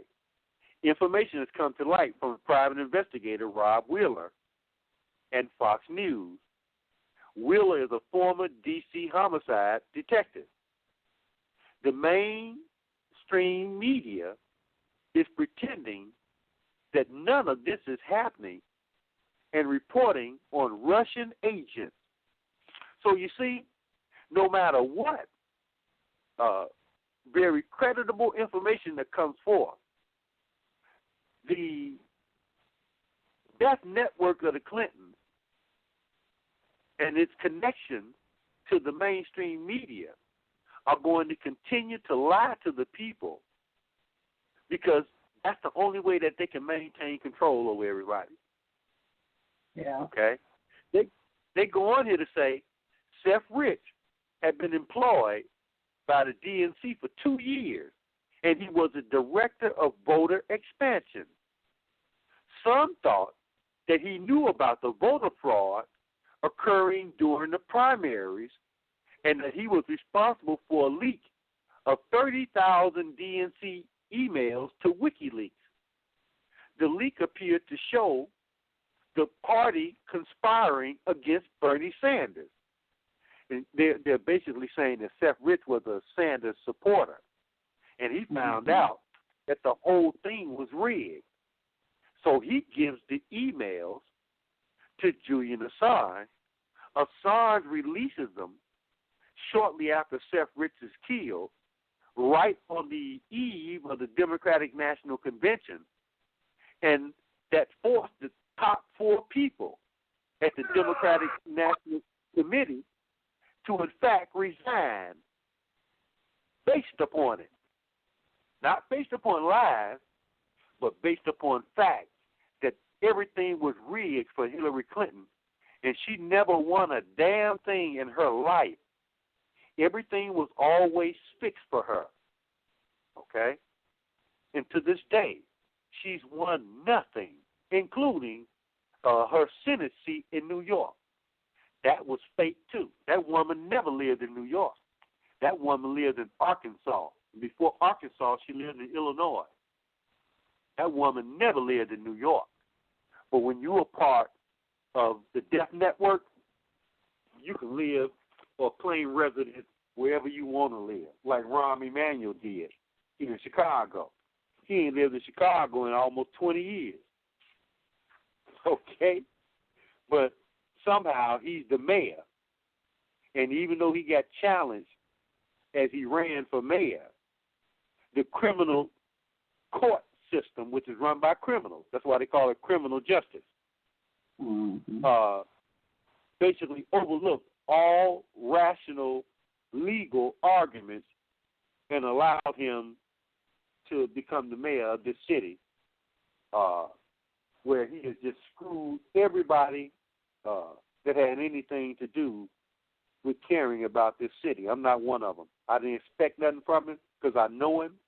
I did the research on his history, so I know where he come from, his mama, his daddy, his friends, and his family. I'm talking about his immediate family. All criminals, okay? Terrorists in the case of his mama and daddy. All right? Anyway, let me go on here. Now, don't talk about his mama. Why not? I'm being funny. She eligible. Okay. You know those fighting words talk about Absolutely. His mama. Absolutely. But anyway, again, you can see that they're already pointing out that Seth Rich was basically murdered because he was going to testify against Hillary Clinton. And he wasn't the only one. Who can forget, what was the guy's name? There were two people, John Ash. 2 days before John Ash, who was part of the UN, okay, a UN heavyweight, okay, United Nations heavyweight. Matter of fact, he was at the top echelon of the UN. He was due to testify against Hillary during the same time that Seth Rich gets killed. And all of a sudden, as an avid weightlifter, he got his throat crushed after they said he died of a heart attack. So they do an autopsy and find out that his throat was crushed. So they had to change the story. And, of course, the media didn't question it because they're part and parcel of the problem. And subsequently found that his throat was crushed. So they said that he dropped some weights on his throat as he was lifting weights. And the other one, which is still in play right now, was the guy Sean Lucas, who they found dead on his bathroom floor. And it's interesting because they shot him up with a bunch of drugs. Okay? Just unbelievable. That was right out of a movie. When you watch, was it? I'm not sure which movie it was, but that's a famous scene out of a movie where some intelligence guys hit this guy over the head and then shot him up with a variety of drugs, prescription drugs, to make it look like he OD'd. Okay? So that's what they did to Sean Lucas.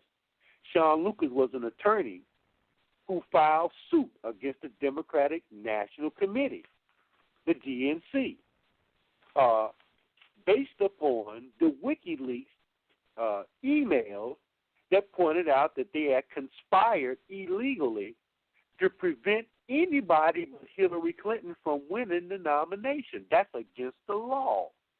The Democratic National Committee, like the Republican National Committee, are supposed to be nonpartisan. Okay? But of course, we know that the Democratic National Committee, the D.N.C., is really the death network of the Clintons. Okay? So now, you got both of those guys that are basically killed right after Seth Rich. In the case of Ash, he was due to testify 2 days before they killed him. Okay? Lucas videotaped himself. You can go online and find and see this one. He videotaped himself going to the D.N.C. and basically serving them with the papers, with the court papers. I mean, he was just happy as hell. He understood the whole criminal nature of the Democratic National Committee and, more importantly, the Clintons. But he didn't understand the nature of the death network of the Clintons, because if he did, he would have hired him some security. And that's how come the guy from Sweden, Tim.com, stated up front that he wanted his safety guaranteed if he came here to testify. Okay? So, anyway, let me go back to the article. They go in here to say, on October the 16th, Rich was found beaten and shot twice. He was on the phone with his girlfriend at the time. Police stated that it appeared to be a robbery. His family said that his wallet, phone, and his watch were not stolen. Rich was found with bruises on his face, knees, and hands, leading them to believe that he was trying to defend himself. He fought back.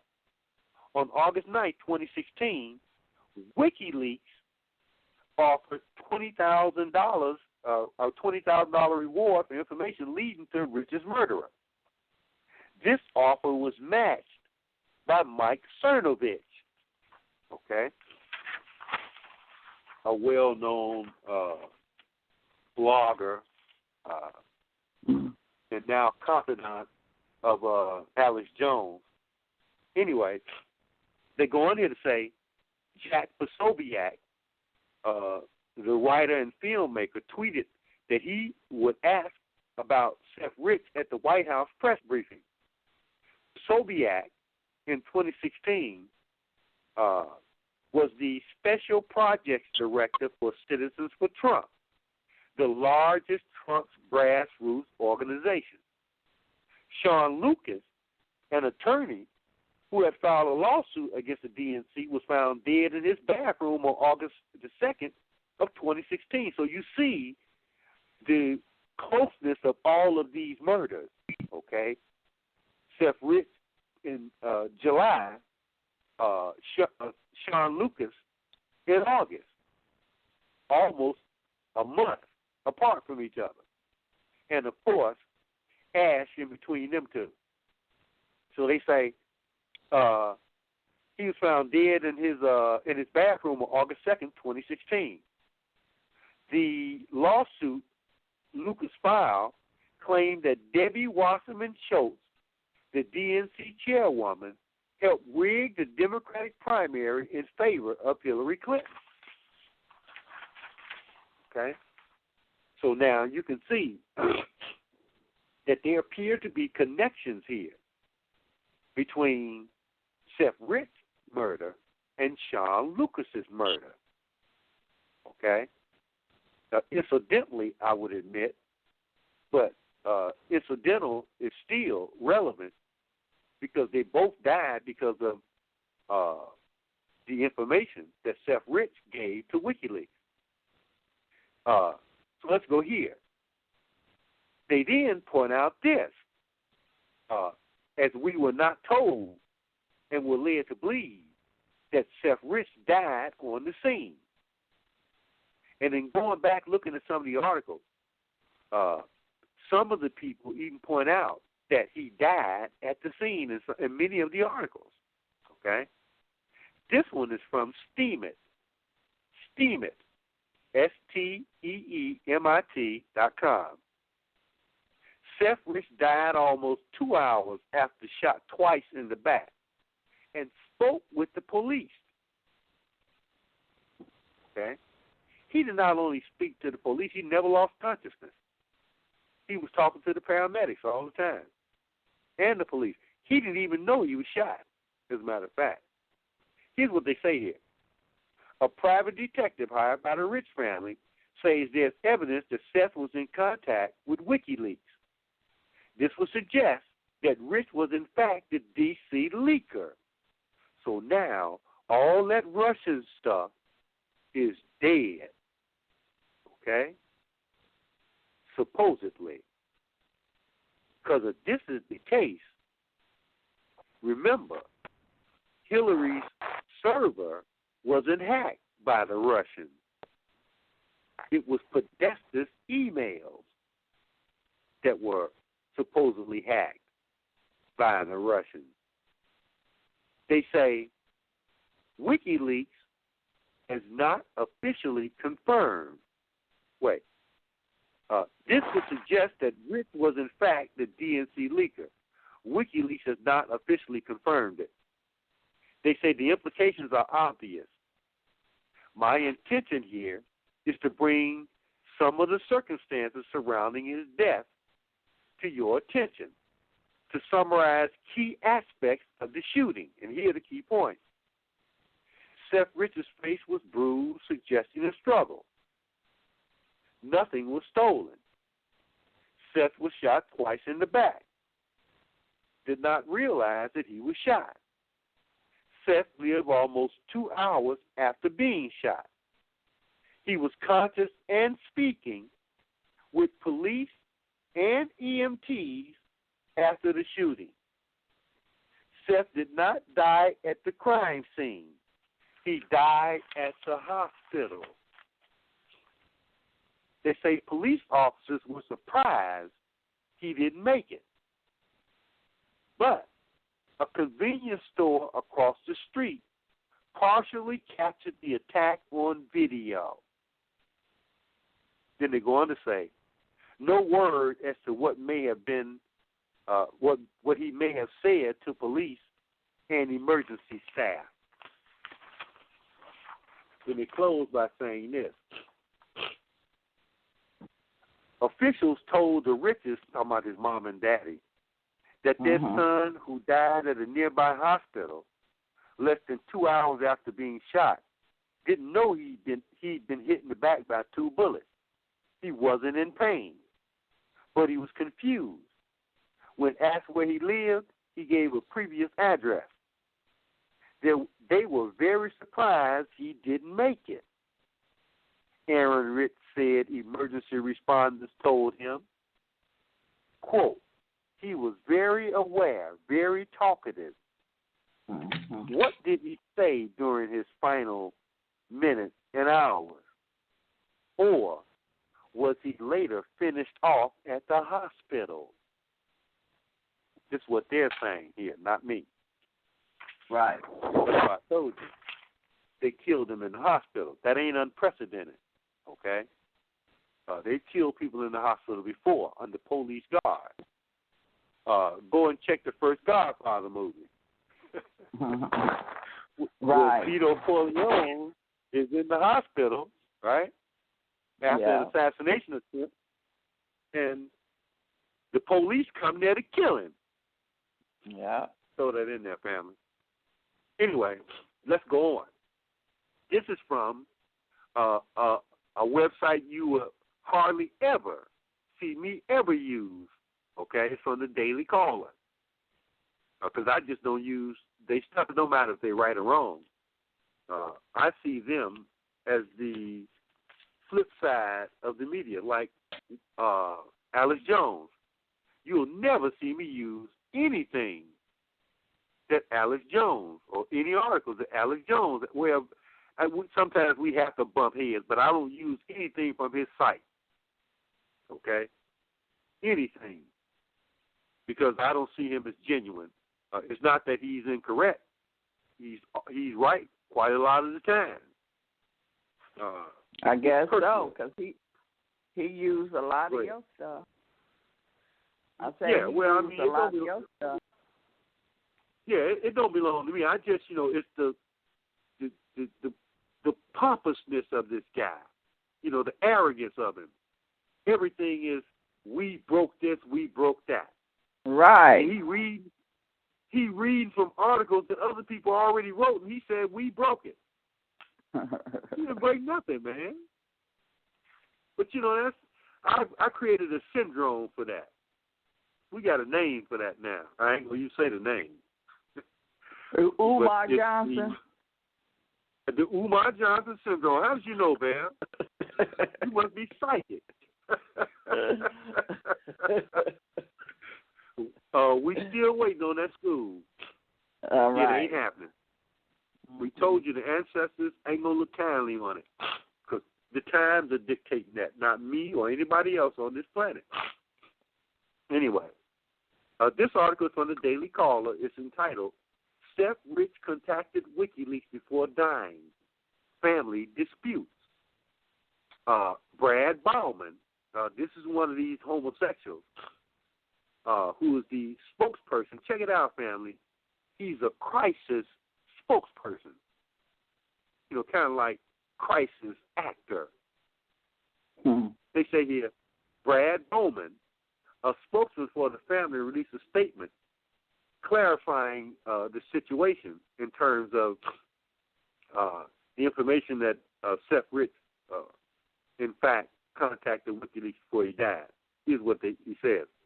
It's sad but unsurprising that a group of media outlets who have repeatedly lied to the American people would try and manipulate the legacy of a murder victim in order to forward their own political agenda.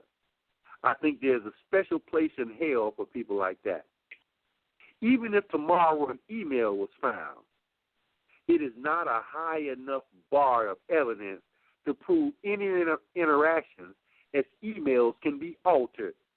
Now, 10 years, WikiLeaks got a record better than mine. He's 100% correct. In everything that he's released, he's not been wrong not one time. But here you got the liar calling the people that's exposing the D.N.C., which is what? The death network of the Clintons, liars. Okay? I mean, they got everything you need in the D.N.C. Okay? So they got this guy, and he comes out and makes these statements because he knows by now that other people connected, because it wasn't just Seth Rich and Kim.com and Julian Assange. It was Julian Assange's closest confidant in WikiLeaks, whose name was Gavin McFadden, okay, who was also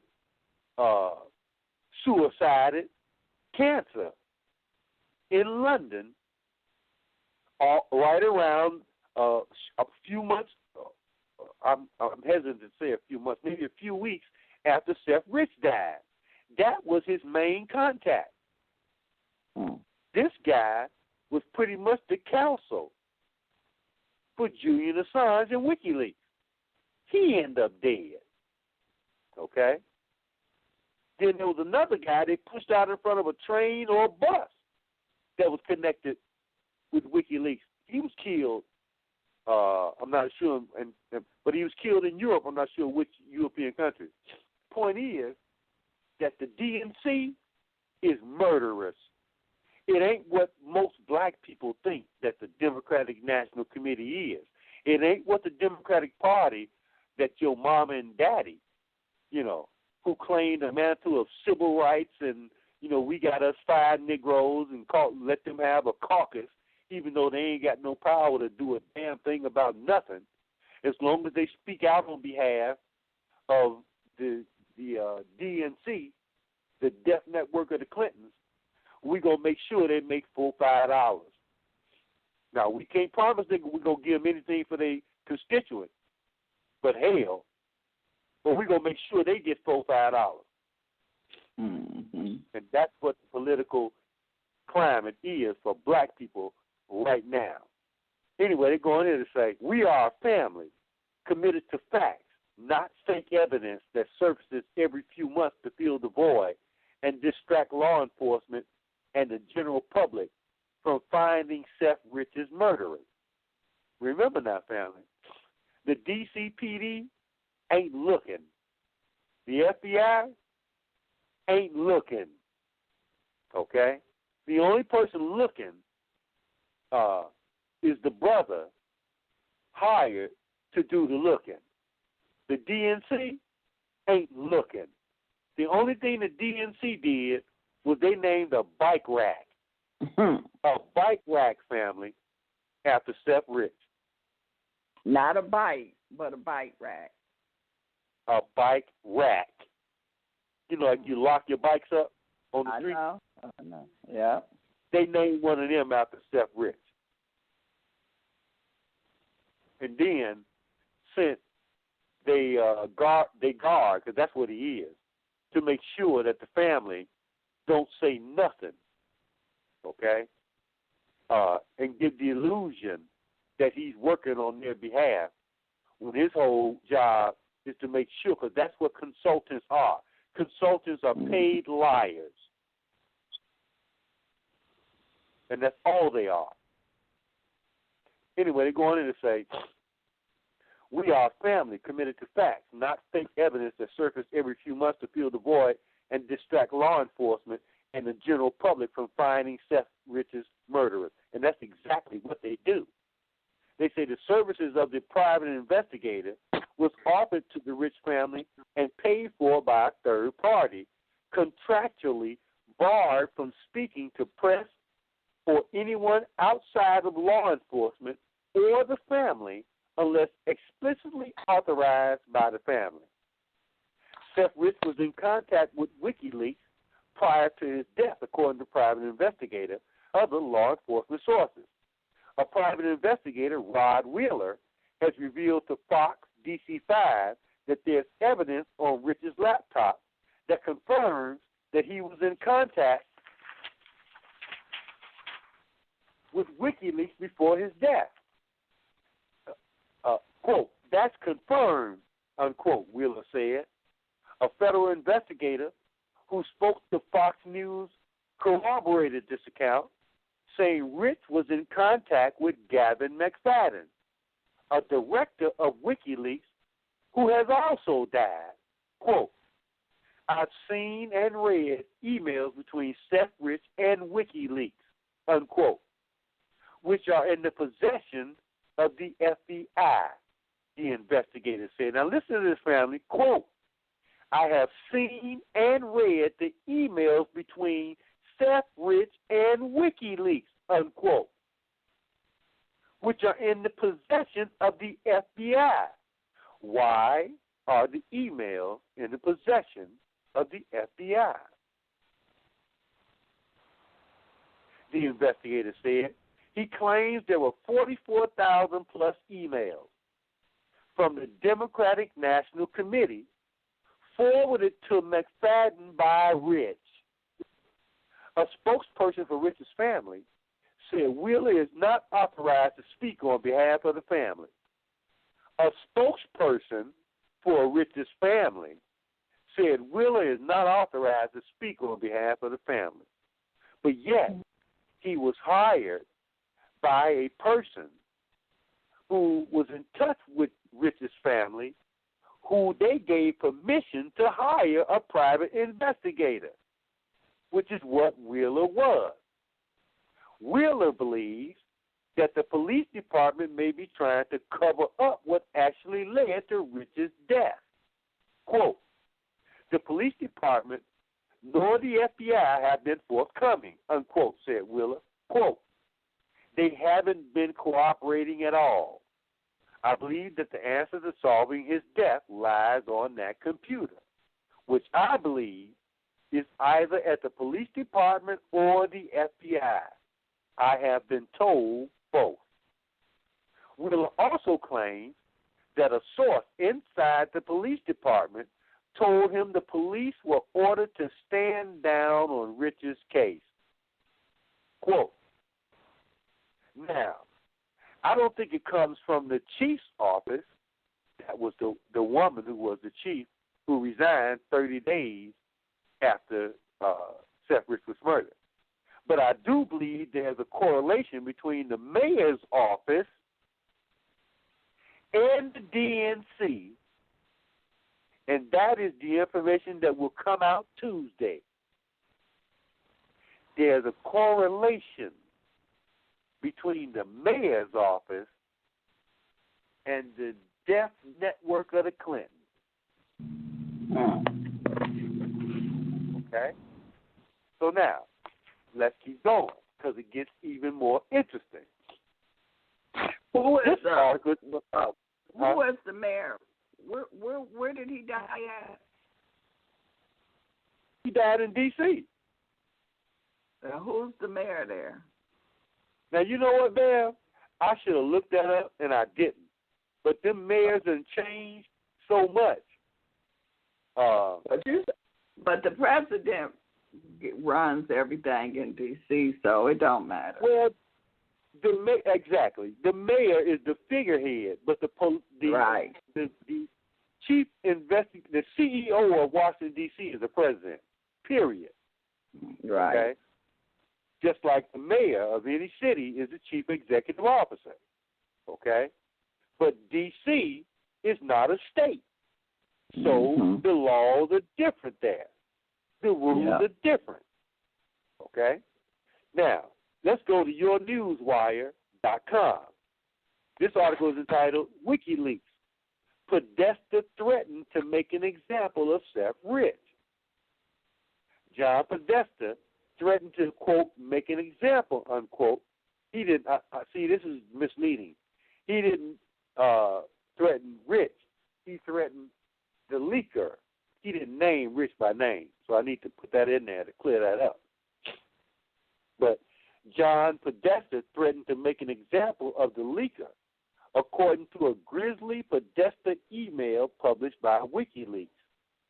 A brand new evidence has all but confirmed that Seth Rich's murder was a political assassination ordered by the D.N.C., the death network of the Clintons. Y'all know it as the Democratic National Committee. WikiLeaks tweeted a link to John Podesta's disturbing email, which takes on an even grislier aspect after Fox 5's news regarding the detective's confirmation that Rich's murder was a political assassination. Later in the email chain, Joe Beranton said, quote, I think we have to make an example, or have to make examples now, of people who have violated the trust of Hillary Rodham Clinton and the rest of her team. Robbie Mook also replied to Podesta's message, saying, quote, I would love an example being made, unquote.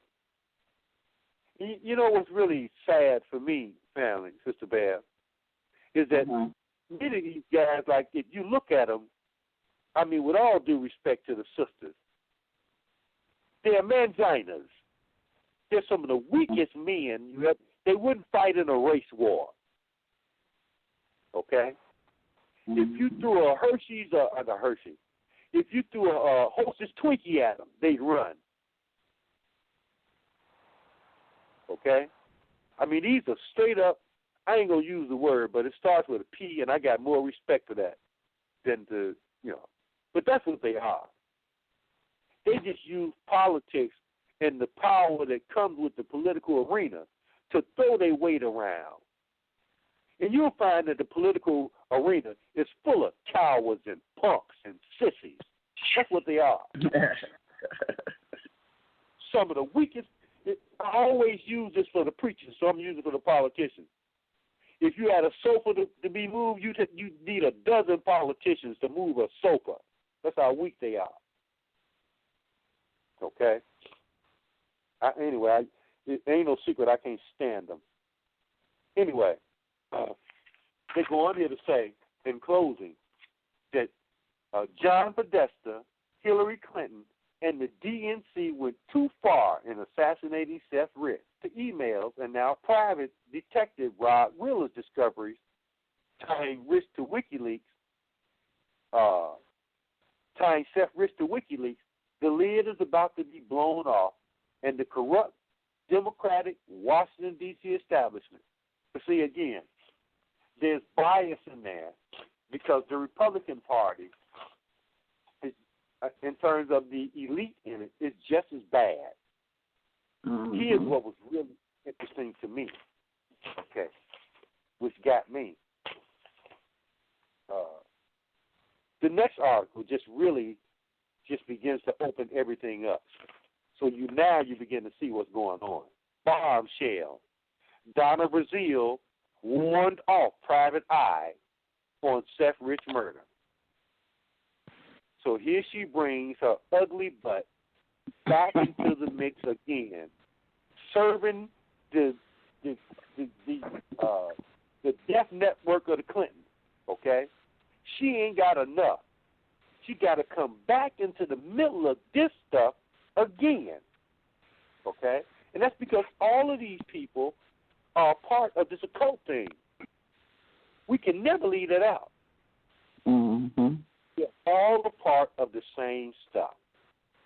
Here's what they say in this article, and again, this is from a website that I rarely ever use, but I'm going to use it this time because they ain't all wrong, and you can find the same information on other websites, and that's WorldNet Daily. I never used that website, but I'm going to use it this time. So now, here's what they say. Former Democratic National Committee interim chairwoman Donna Brazile is the high-ranking D.N.C. representative who allegedly called police and the family of murdered staffer Seth Rich and demanded to know why a private investigator was snooping into Rich's death. Now, family, here's a woman that's been outed as an out-and-out liar, an admitted liar, publicly on television, running around telling people what they can do and what they can't do. I mean, I'm not sure how that works, but I didn't think it worked that way. I thought you had to have some level of integrity in order to be demanding anything from anyone, but not with the D.N.C., okay? They go on here to say the high-ranking DN official that called the police after I inquired about Rich's case was Donna Brazile, said Rod Wheeler, okay? Again, that's the detective that's doing the private investigator that's doing the investigation. He outs Brazile because they attacking his character, which is what they do. They say Brazile was also a CNN contributor and a Hillary for America donor at the time, was caught providing Hillary Clinton with questions that would later be asked of Clinton at a televised CNN town hall. In an interview with Fox News before the election, Brazile denied leaking the questions to Clinton, but she finally admitted doing so, saying, quote, "It was a mistake I will forever regret." But these are my words. That ain't going to stop her from lying and being just an absolute buzzard. So you can just call her Buzzard Brazile from now on. The name fits.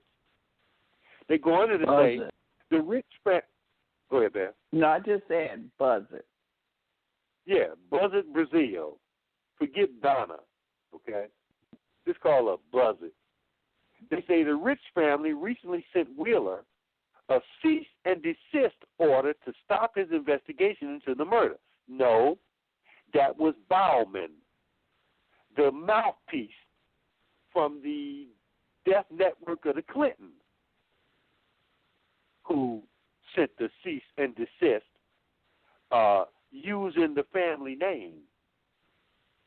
12 days after Rich's death and days before the Democratic Party convention, WikiLeaks released 20,000 emails from D.N.C. officials. WikiLeaks said a federal investigator has elaborate details about Rich's connections to WikiLeaks and is a creditable source.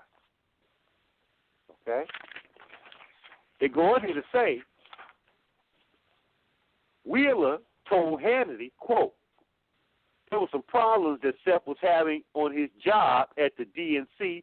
right before he was killed. Check this, family. And the person that called the father after I called the police to get information, Brazil, that's the person Seth was having problems with at the D.N.C. So connect the dots. It's starting together, unquote. How about that? Brazil resigned as a contributor from CNN on October the 14th after it was revealed in hacked emails from Podesta's account that she leaked the questions to Clinton's campaign before CNN sponsored events, not one time, several times, with the candidates. They go on to say, Wheeler initially refrained from revealing the identity of the D.N.C. official who called the Rich family to inquire about the detective snooping, but felt less compelled to stay quiet about Brazil after an unrelenting assassination of his character by the Rich family spokesman. The spokesman, Democratic political consultant Brad Bauman, excoriated Wheeler for not eliminating the possibility that Rich's leaked emails accusing the detective that Rich leaked emails accusing the detective of fabricating his claims in a desperate attempt for media attention. Now, that's right out of the Clintons' playbook. They tried to counter-assassinate people by saying, you want some limelight. You know, everybody don't want no limelight. I'm proof positive of that. Because if I could show you the list of people that asked me to come do radio programs, and I told them I don't do other radio programs, it would shock most people. Because it ain't about limelight. It's about shedding light. Again, if you want that kind of stuff, you got to get that syndrome that I mentioned earlier. I can't say the name. If you want to know the name of it, ask Ben. Don't ask me. Anyway, they say the spokesman, blah, blah, blah, blah, blah, they go on to say, quote, I don't think at this point, given Detective Wheeler's lack of credibility, that I'm going to dignify any accusations he makes with any sort of discussion. I'm sorry, unquote. He added that anyone who believes that Rich may have leaked D.N.C. email deserves a place in hell.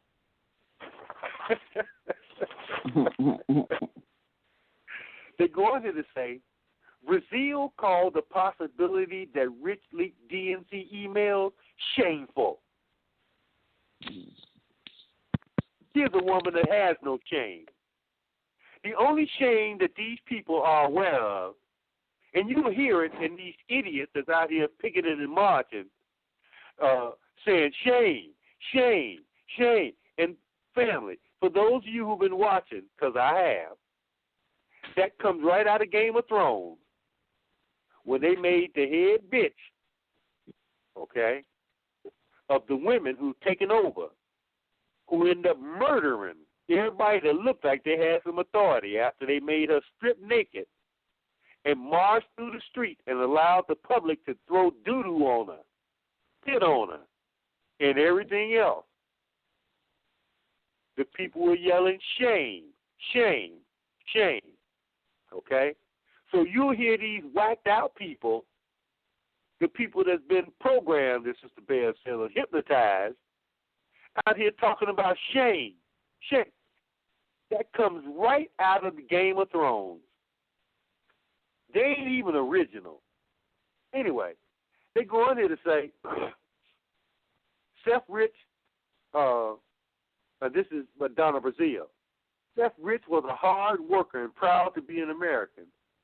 This desire to scar Seth's legacy to his country and party is shameful. Now, remember, family, we just said earlier that they pointed out that Seth Rich's problem at the D.N.C. was Donna Brazile. Okay? You hear me, Bam? Sister Bam?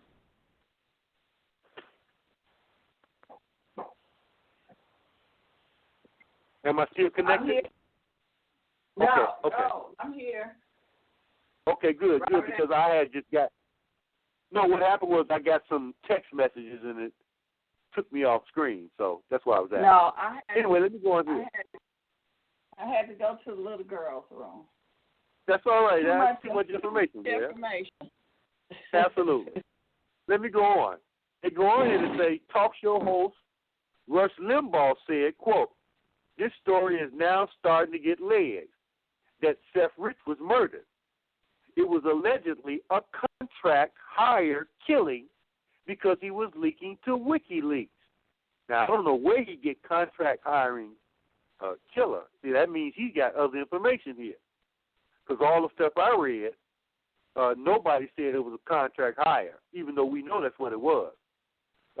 He would have been more accurate to point out that it was basically done by the deaf network of the Clintons, the D.N.C. Well, he does say it was the D.N.C., but he's so crooked. Anyway, let me go on. They say he was allegedly, it was a contract hire because he was leaking to WikiLeaks. He may have been a Bernie supporter, and the only colluding and rigging here is the Democratic primary election. Kim.com, the noted hacker, has now come forward and said he was working with Seth Rich to get the documents to WikiLeaks. Kim.com founded Mega Upload and was prosecuted for it a few years ago.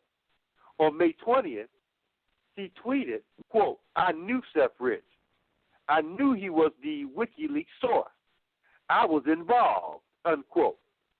In another tweet, he wrote, quote, I'm meeting my legal team on Monday, and I'll issue a statement about Seth Rich on Tuesday. Please be patient. This needs to be done properly. Now, here's the statement from Kim.com that came out yesterday. This is you can get it from Kim.com. Okay? Seth Rich was a hero. I know that Seth Rich was involved in the D.N.C. leak. I know this because in 2014, a person contacted me about helping me to start a branch of the Internet Party in the United States. He called himself Panda. If you look at family, if you look at the video of his family giving a presentation, you'll note that there's a panda bear right there next to him. Okay? Anyway, back to the article. They say, I now know that Panda was Seth Rich. Panda advised me that he was working on voter analytics tools and other technologies that the Internet Party might find helpful. I communicated with Panda on a number of topics, including corruption and the influence of corporate money in politics. Quote, he wanted to change that from the inside, unquote. I was referring to what I knew when I did an interview with Bloomberg in New Zealand in 2015. Interview, I hinted that Julian Assange and WikiLeaks would release information about Hillary Clinton in the upcoming election. The Rich family has reached out to me to ask that I be sensitive to their loss in my public comments. Now, wait a minute. The spokesperson said there's no connection. Donna Brazile says there's no connection. Now, here, Kim.com, I'm going to read that again. The Rich family reached out to me and asked that I be sensitive to their loss in my public comments. That request is entirely reasonable. I consulted with my lawyers. I accept that my full statement should be provided to the authorities, and I'm prepared to do that so that there can be a full investigation. My lawyers will speak with the authorities regarding the proper process. If my evidence is required to be given to the United States, I would be prepared to do so if appropriate arrangements are made. I would need a guarantee from Special Counsel Mueller on behalf of the United States of safe passage from New Zealand to the U.S. and back. In the coming days, we will be communicating with the appropriate authorities to make the necessary arrangements. In the meantime, I will make no further comment. Kim.com. So you see, family, how these people lie at every turn because truth is not a part of what they engage in. It is the D.N.C., the death network of the Clintons. Okay? So now, I know we get low on time. We have 11 minutes. Okay, well, so for the family that want to call in and ask questions, I'm going to finish this. I ain't leaving nothing left over. So give out the number, Bill, so they can call in and ask questions if they got them. 563-999-3701 and push the number 1. That's 563-999-3701 and push the number 1. And give out your email to Robert X. Yeah, you can contact me at mccyr9599@yahoo.com. And you can continue listen, to send your donations, family, please. And Go you ahead. can listen, if you don't want to make a comment, you can listen after 11 o'clock my time as well, or after the next 7 minutes. Let me go on and finish here. The next article is from Zero Hedge that you can find at zerohedge.com. It's entitled, Seth Rich Plot Thickens. D.C. Insider speaks of complete panic at the highest levels of the D.N.C. This is from yesterday. It said, if it's true that WikiLeaks emails came from a D.N.C. insider, it would end the Russian hacking narrative perpetrated by Democrats and the mainstream media. It will corroborate Julian Assange, the source, was not a state actor.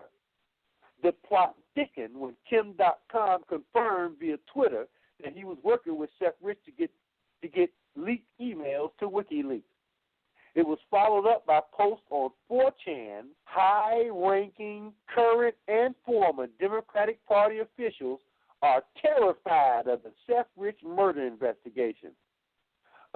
Anonymous, here's one of them.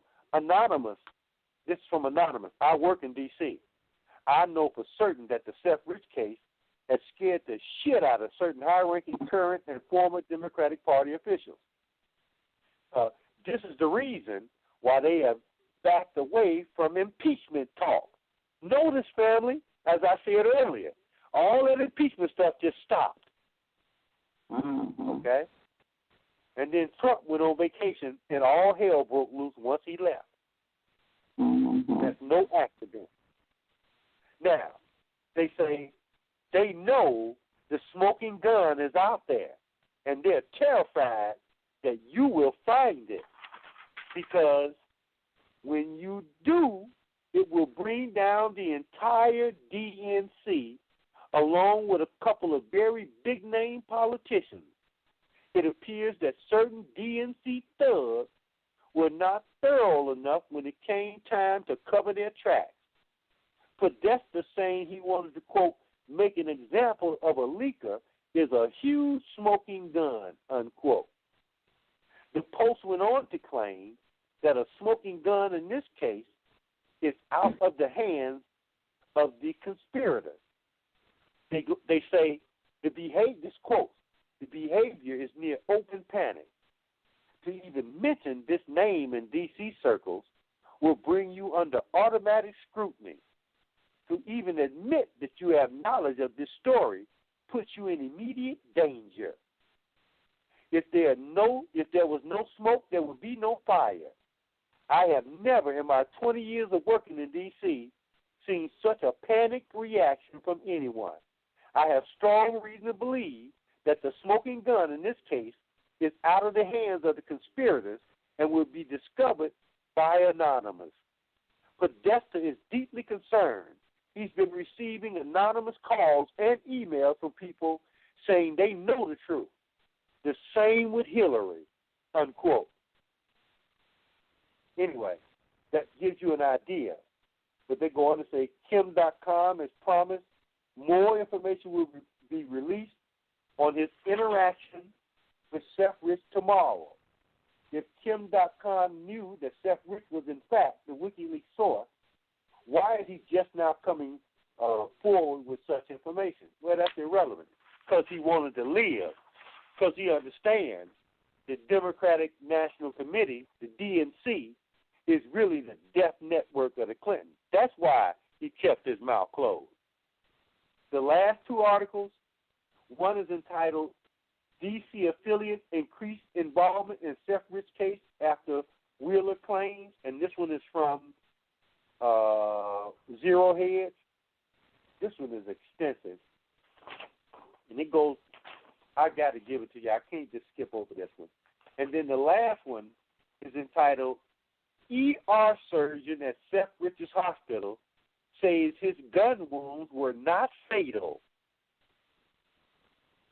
ER Surgeon at Seth Rich's Hospital says his gun wounds were not fatal. Let me do this one first, and then I'll go to the last one. Mm-hmm. They say here, unless, this is from fellowshipoftheminds.com.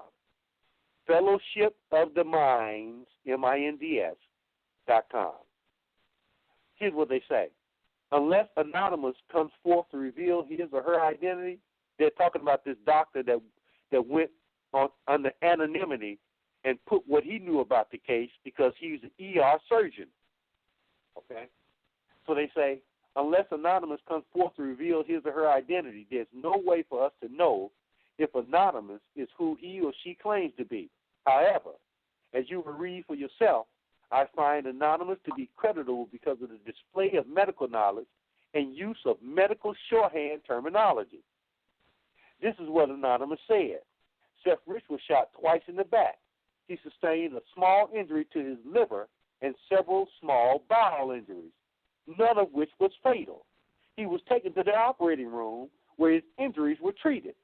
He was then moved to ICU, where he received blood transfusions. He was stable, and his blood pressure was normal. 8 hours after Rich arrived at the hospital, the place swarmed with law enforcement officers.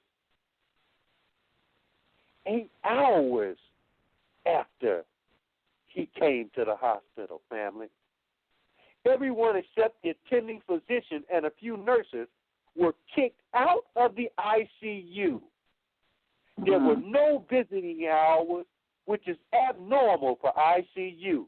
That morning, Anonymous and other doctors were instructed not to make rounds or visits on the VIP that came in last night, Seth Rich. When Rich died, no one other than the attending physician was allowed to see him. There was no code alert or call for a cardiopulmonary resuscitation team. Although Anonymous was with a patient in the next room, he or she was blocked from attending to Rich and thought that the whole thing was fishy. Later, when he found out that the patient was Seth Rich, Anonymous was terrified. I'm going to leave it there, okay, family? You can pull that article up. They go into more of what he had to say, and people questioning whether he was who he said he was, but the way he responded allayed any doubt he was who he said he was by the jargon that he used and the fact that he was clearly aware, because he came under the banner of Anonymous, he was aware of the real purpose of the D.N.C., which is what, Sister Bam? Death Network of the Clintons. Thank you. Now, let's go to the last article and wrap this up, and then we can take some calls. But I think we kind of share with the family a little bit more than probably what you'll get from any particular one video or anything like that, although there's some good ones out there. Here's what they say here. This article is entitled, DNC Affiliates Increase Involvement in Seth Rich Case After Wheeler Claims. So let me read that again. The Death Network of the Clinton affiliates increased their involvement in the Seth Rich case after Wheeler claims. This is from zeroheads.com. That means anybody that's talking better have some bodyguard with them. Here's what they say. Fox 5's D.C. report with Detective Rod Wheeler stated that there was tangible evidence on Seth Rich's laptop that he was communicating with WikiLeaks prior to his death. The story generated outrage with the Washington Post, Vice. Now, that means, family, you should never, ever pick up another Washington Post because you know it's fake news, and you should never look at another Vice video because you know that's fake too. It's owned by the intelligence community. That's why they're able to do the kind of extensive traveling that they do. Okay? So you're learning some other things here. They're outing themselves because they have to use all of the tools in their toolkit in order to beat back what's happening here. So they're exposing themselves. They say the story generated outrage with outlets like the Washington Post and Vice, labeling it a conspiracy theory and claiming that it had no basis in fact. But details regarding political affiliation of the spokespeople and representatives of the Rich family appear to indicate that the DNC may be prioritizing its own interests. In other words, looking out for themselves. Number one, legal representatives and spokespeople for the Rich family have ties to the DNC and crime-connected unions. Individuals speaking on behalf of the Rich family have blasted Fox News and Rod Wheeler. Family spokesman Brad Bauman insisted that anyone who continued to push the story either had a, quote, transparent political agenda, unquote, or were a sociopath. But an August 2016 tweet from WikiLeaks revealed that Bauman is a crisis public relations consultant. He's really a crisis actor, working with the Pastorum Group. Bauman previously worked for the DNC and the SEIU, the Service Employees International Union, which is a gangster union that don't represent the personnel. I know because I know more than one union steward with the SEIU. And the SEIU was also being used to facilitate violence at many of the Trump rallies. Okay? Now, they say the SEIU has been reported as a top spender for the Democrats and endorsed Hillary in 2016 and actively assisted in their campaign. It has been widely criticized by some for the involvement of union members in crimes including embezzlement, criminal conspiracy, perjury, and identity theft. The SEIU is also a client of the Strategic Consulting Group, founded by the Democratic operative Robert Creamer.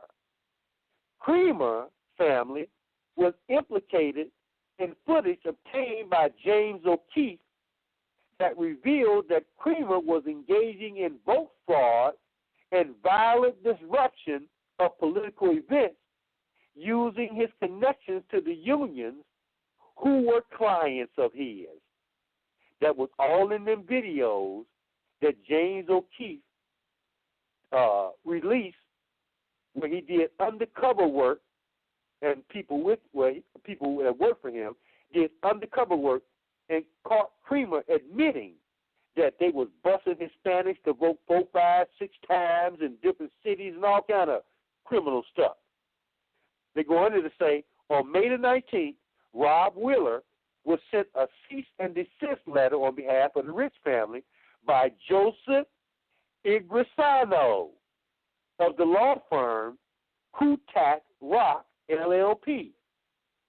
Kutak Rock has a long history of incredibly close affiliation with D.N.C. politicians. The law firm donated to Obama during his 2008 and 12 campaigns. Kutak also gave to Hillary Clinton during her 2016 presidential bid.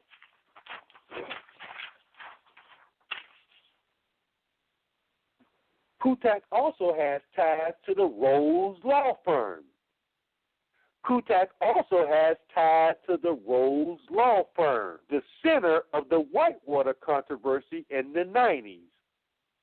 Hillary, as well as suicided Vince Foster, both practiced law at Rose.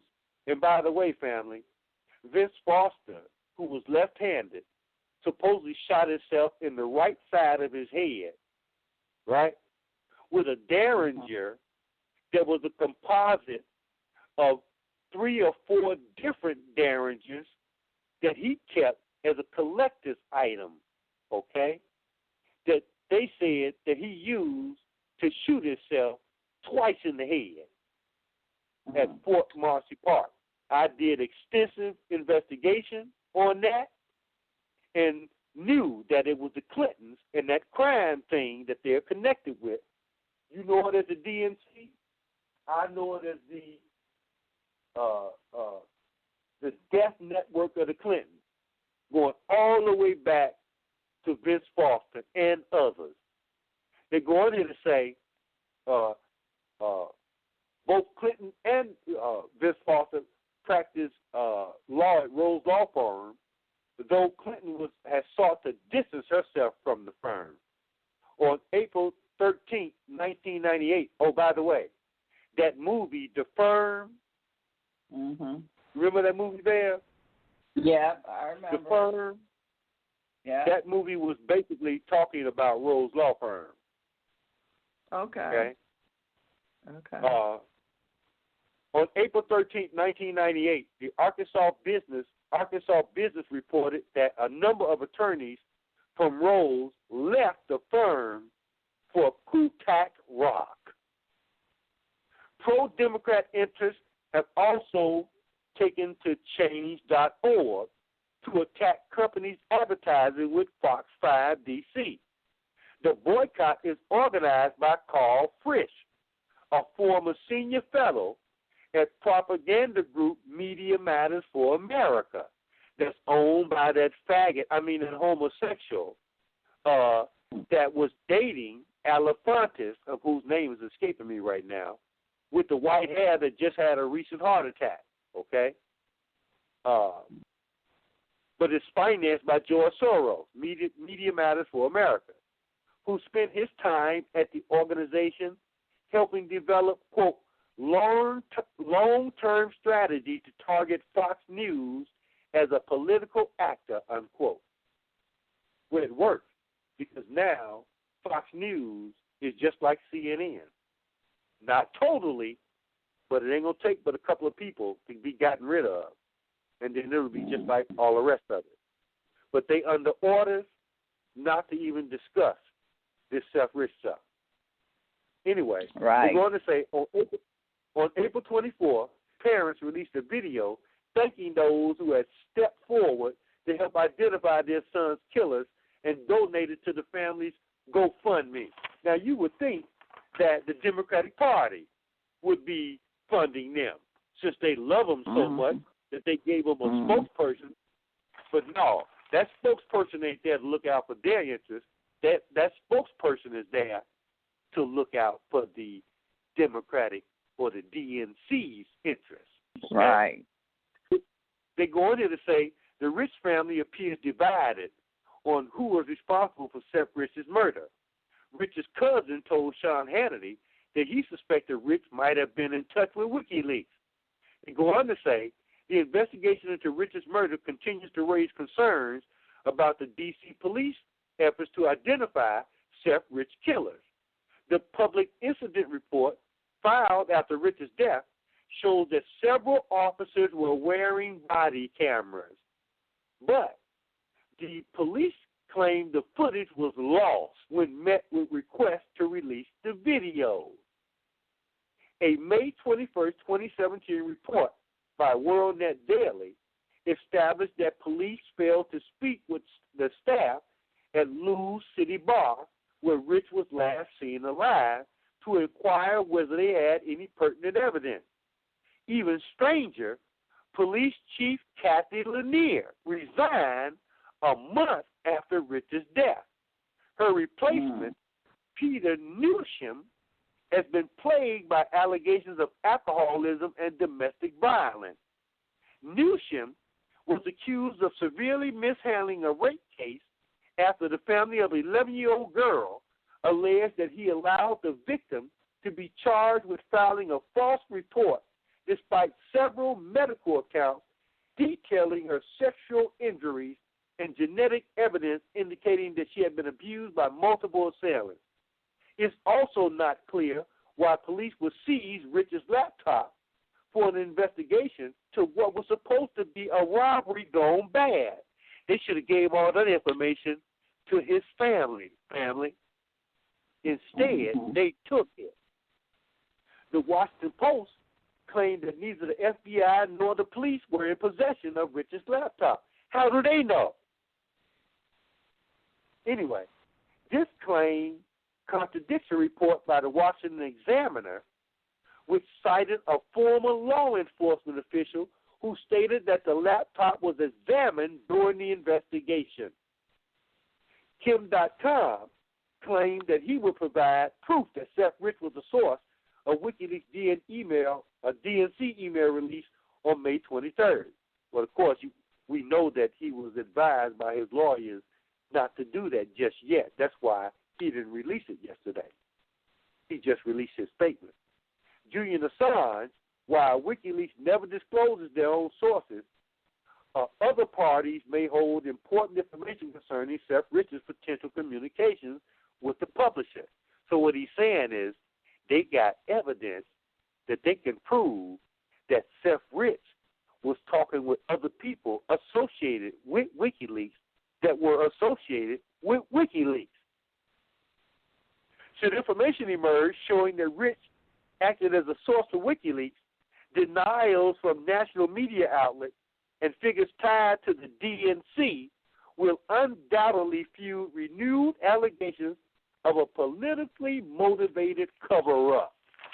So, family, you can see by the research that we did that Seth Rich was in fact connected to WikiLeaks, that he was the primary source for the information that allowed all of that to be outed, and that this attempt to character assassinate with people who are questionable, have severely questionable character themselves, to character assassinate the people that are looking into this thing is another attempt by the death network of the Clintons to basically create the kind of environment that will allow for Rob Wheeler's car to run off the road or run into a light pole at a high speed, even if he's driving a brand new Mercedes-Benz, family, and run into a light pole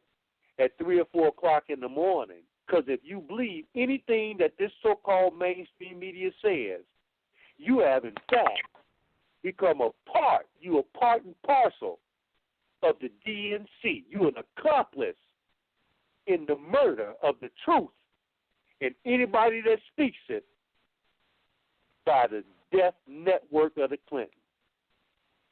And with that, Sister Bear, I hope that sheds some light on things for the family, and we can take some questions or comments at this time because I'm completely wore out. Well, it might work out good for you because I don't see any calls, and they can't call because, the signal is coming in and out. So, you've been talking about that D.N.C. So, now my thing is, if Mr. Rich, he's doing all of this leaking and all of that, why would he be walking at 4 o'clock in the morning from the bar with no kind of security? If you're doing this kind of, this is like spy stuff, secret stuff. If you're doing this kind of stuff, you're going to stay undercover, or either you're going to have some kind of protection around you. That's an excellent question, Bear. I had that same question myself as I was doing the research on this stuff. And I can tell you that he took too much for granted. That's the only answer I can come up with, because remember, I just got through pointing out about that brand new Mercedes-Benz that all of a sudden was doing 120 at 4 o'clock in the morning and running through a tree. Okay? With the engine blowing up out of the car 100 yards before it hit the tree. They found the engine 100 yards away from the crime scene. And do you remember that journalist? That what? Do you remember the name of that journalist who was killed that night? No. See, he as aware as he was, they still got him. Because I'm just, it's just not adding up. It just seems like, unless you got a hidden hand, the guy, Mr. Rich, could have been so naive, and so, and he's doing things and don't know he's doing it, and somebody, how I would say, well, Robert X, take these papers over to so-and-so for me, but you don't know what's in those papers. Right.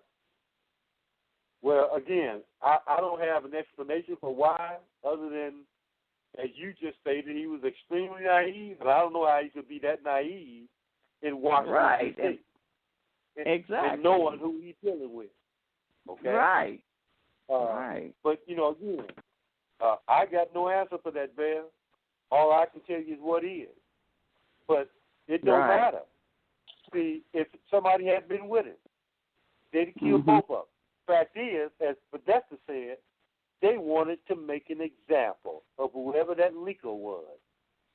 Maybe he thought that they would never, ever suspect that he was the leaker. But you're still supposed to put some safeguards around you. If something happened to you, somebody's supposed to have some information, a package that nobody, they show you that on TV. You just look at the movies. you know you got to have.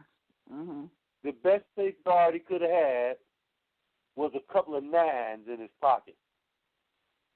Yeah. Okay? Because now I think that they overturned the fact that you could not own guns in D.C. I think you can own guns in D.C. now. Because remember the little white boy whose daddy runs an orphanage for wayward children who went into the pizza place and assassinated the floor tile? Right. He went in there with a gun, didn't he? Yeah. So I think you can own guns in D.C., okay? I think that phony law that they passed, because they don't want black people to be harmed in this country, that's why everywhere you look, where you got large numbers of black people, they got gun laws. They used to until they were overthrown. Because they don't want black people to be harmed. And you know who's doing it. You know who's responsible for these, right? The D.N.C. Yeah. They don't want you armed so they can pick your ass off at will whenever they get ready. Talking about the death network of the Clintons. I like that title much better than the Democratic National Committee. Well, you do have a couple of callers. I thought they was going to let you go home tonight. Wait a minute. Okay. 773-221.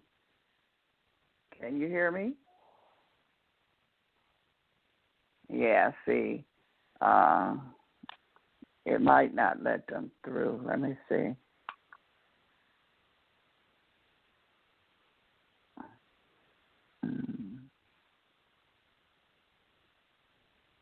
Yeah, you might get a chance to leave a little early, Mr. Robert X, because it's not opening up.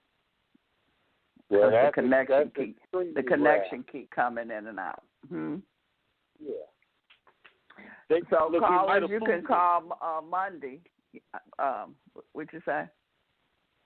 We might have fooled them, Bev. They've been so used to me being on Monday, they didn't expect me to be here on a Wednesday. But we told we took them another route. Yeah. Oh yeah. Oh yes. You talking about the up? Yes.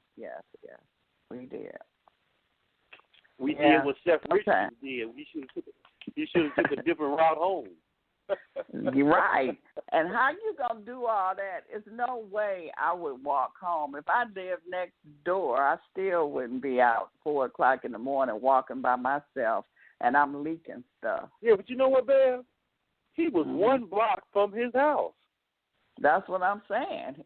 You know, if I lived next door and I know what I'm doing. Well, he's a man. Yeah, I understand. I agree with you. But, you know, again, it's the hubris, you know? It's the kind of hubris that these people got. He ain't exactly in no low-rent neighborhood. The only low-rent neighborhood, and there won't be many of them in a minute, once they get all them black people out of there, because they're on the chopping block.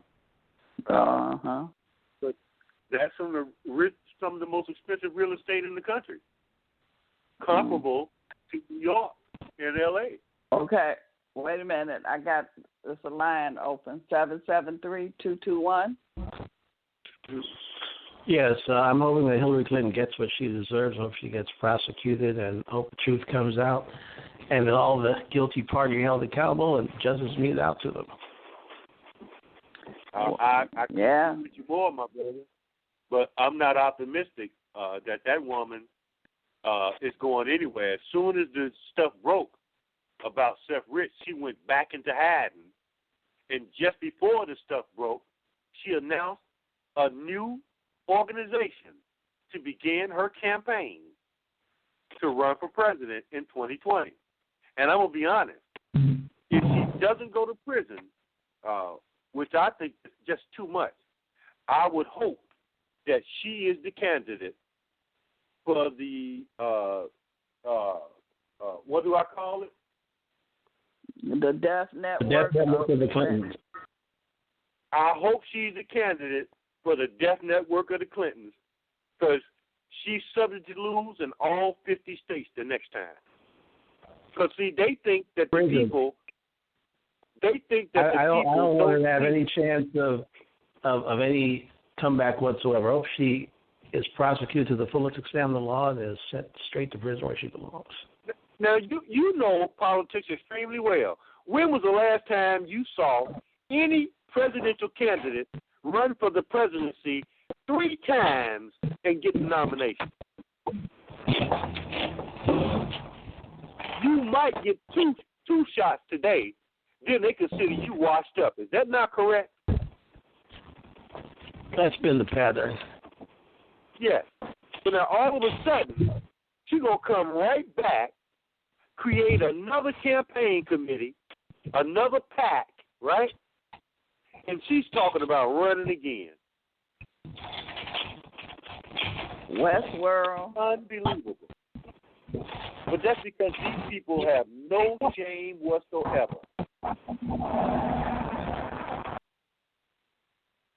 Okay. Let me, thank you, caller. Let me open up 773-895.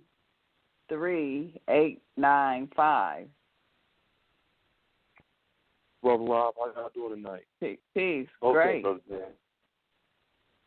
How about dirty, no good Caucasians? How about that one? No, but it ain't that's just too all far. Caucasian, because it's some dirty black folks in that D.N. that death network of the Clintons. Yeah, we just got through talking about Donna Brazile. And Al Green, and with the other people, there's some more. It's a bunch of them in there. And don't forget the affiliates who are not politicians, like Roland Martin, who gave Donna Brazile the answers and the questions, right? Gave her the questions to give to Hillary Clinton. So it's a whole network of them scallywags. That's right. But and it's interesting because, like, I guess I've been watching all the stories and stuff that's been going on for a couple of weeks. Like, and on Wiener, it seemed like when those stories was pushing steam, then here come these other stories about these ex-military veterans committing all these terrorist attacks. And so it's like when the real true story seems like to make steam, then they'll throw a fake story out there or something to kind of act it, to knock it out the box. Well, that's what I've been noticing the past couple of weeks. I could be wrong. I don't know. You're absolutely correct, my brother. I said from the beginning, that's what Manchester was really about. Right. Okay. And then, like, the story in Times Square with the Navy veteran, and then, like, you know, the story that happened here a couple of weeks ago with the Army veteran that punched that black security guard, you know. Okay. And then, I did you guys focus on any of those? Yeah. I really didn't focus on any. But see, the magnitude of this, it takes something that's going to, they went all the way to Europe to do that. Right. Okay? Right. But they trying to create, and I do know that there's a cult significance based on some of the things that I saw, but I just couldn't incorporate it into what I was doing. It's not having to do with the number 22. Okay? And that there's some eerie things that went on with this thing that, again, I just didn't get into tonight because, to be honest, I didn't even want to mention it other than to say, y'all know the drill. It's the same old song, you know? And I've been following these things for so many years that I know intuitively when they fake and when they real. Mm-hmm. And one of the other things that they like to do for the families, consumption, is they like to show you grainy pictures of the attackers. Mm-hmm. You never see a regular picture. It's always some grainy picture. I remember the last time it happened, you could see where they had put the head on top of her because the neck was dark and the head was light. And, I mean, it was just, and they tacky with their stuff. That's what the picture I saw of him looked like. It looked like it was Photoshopped. They never really showed you his face. I mean, it was one of the most ridiculous photos I've ever seen. What good is cameras if you can't identify nobody on it? Right. And keep in mind now, who got more cameras everywhere than Britain? Nobody. That's camera capital. Follow closely by Chicago. Not Chicago?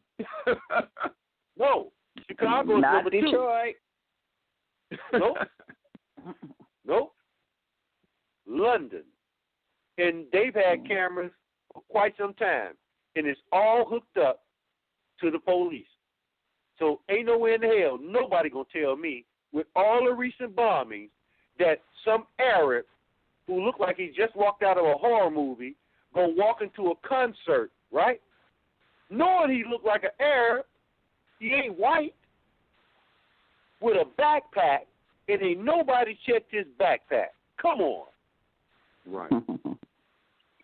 Well, they said that he didn't get in the place. He was outside of the place. Yeah, right. One report. Absolutely. And then the lady asked, she was thinking, I bet when she got off the air, they spanked her on the hand because she told the guy, well, why was there no smoke? Why nobody seen any smoke? And then the guy, he was an intelligent guy from the military. He was like, well, I've seen a lot of those bombs, and he went to try to explain why it was no smoke. Okay, then the next thing I would ask is, how come the victims who all seem to have leg wounds from what I saw? Exactly. I saw the same thing. All leg wounds. With no blood. That didn't look like they were in any kind of pain at all. Right. None. Okay? Was it ambulance there? The last time they didn't even have ambulance at the other place. I didn't see any, but I must admit, I didn't really pay attention to a lot of that because I've seen that same movie over and over. So I didn't really look at it too tough. I just skimmed the whole thing, and it was enough for me from the very beginning to see that there was something really, really wrong with that whole thing. Guess what? People are going to buy it, okay? Right. Because it's all really about trauma-based mind control. That's what it was. Mm-hmm. Instilling fear in the people. Yes. That's exactly what it was. Because they're having these things every week now in some part of Europe. And yet, they keep saying it again. Their media is no different from this media. Their media gives the impression that the people love all these so-called refugees flooding into every part of Europe. What they don't tell you is if you go out there and say anything against them, they'll lock you up in prison. That's how drastic many of these European countries are. They will lock you in prison. And the prisons are run by the Arabs. It's just like here. You got Black Lives Matter claiming to be representatives of the new leadership of the black community. Right. A nationwide organization founded by George Soros that ain't got nothing but homosexuals and white people. But what they do is whenever something go down, they play on the emotions of the people. Again, trauma-based mind control, to run out there in front of it to give the impression that they're the ones who initiate the marches and things against what's going on with black people. Notice how they just totally disappeared all of a sudden. Right. Hey, Rob, one quick question. Are we having a forum this weekend? Yeah, Saturday. Okay, cool. All right, y'all. I'm going to get off the line and let you get some sleep tonight, bro. Okay. Hotep. Okay, Robert. You got one more call if it'll come through on that. 77.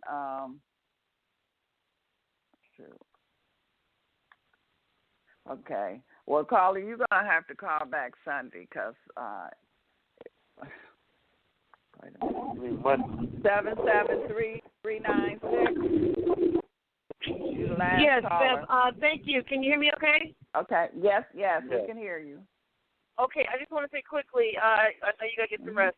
I just want to ask, brother, with all of the fake news that's happening, and it's happening every other day, and that's going to be every day, if not every hour, what kind of gratuity package do you think these crisis actors are getting? Because the only thing that's really the who are doing research and pointing some pretty valid things out, is it that you believe that everyone is so sheeple opposed to the people who are really, seeing this crap?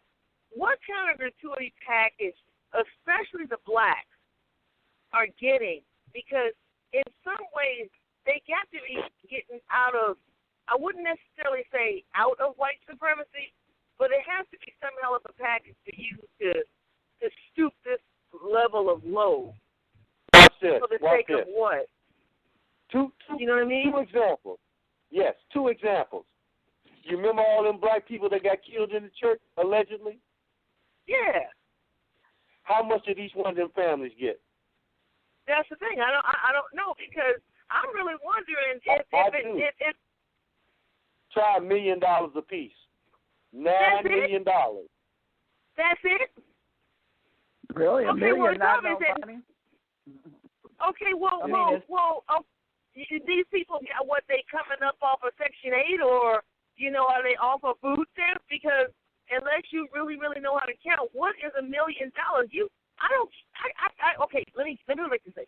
I get it that you could be poor and you ain't never seen that much money before in your life, but you talk about being tempted with no Vaseline, and now unless you got black people have gone for this stuff over and over. 50 pieces of silver, I think, is how the scripture describes it.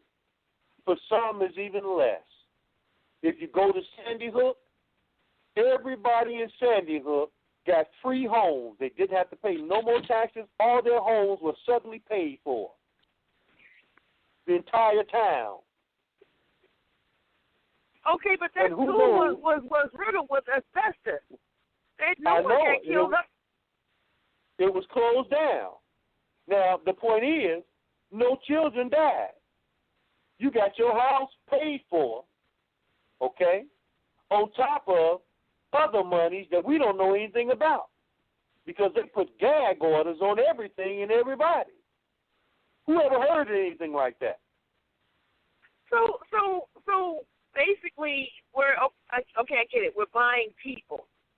This is every day now. Every other day, there's a fake incident happening where now you get stunt people who are performing these incidents like the one in New York. And they have extensive footage of showing how it's done. And CGI, just like they did with the Twin Towers, putting fake stuff up there, where it looks like something is going into. Well, when they said that the in Times Square when they plowed those people or some car, some runaway dude had plowed into a group of pedestrians. Was that recently? This was last week. And then if you look at the pictures of how they captured this dude, civilians helping police. That's when the police allow civilians to help. And you can, brother, you can clearly see, dude was like, once the incident happened, he put his hands up, cut. Okay, see, I know some of these things are hard to believe, but let me put it like this: there could be some incidents where these things, in fact, did take place, but they were being perpetrated by a robot who've been programmed to do just what he did. Now, the victims are real. But that don't mean brother, I don't necessarily say these are victims. If you're a stunt person, you know how to fake hurt. You're a professional. Okay, again, I know some of these events, people do get hurt, okay? But it's only one person that's been programmed to do what they did. Okay? But there are others, like a lot of the mass shootings, where it's obvious because they ain't showing nobody's body. Like, let me ask you, my sister, have you seen any of them kids that supposedly got killed in London, in Manchester? You seen any photographs of the dead? Now, watch this. Okay. Wait, watch this. You remember when they supposedly had the gas attack in Syria recently? Did you see all them kids that they showed? Yeah. Well, now, if they don't want you to see the death and destruction, why they show you pictures of children thousands and thousands of miles away in Syria, but here's some others a few thousand miles away and you can't see nothing?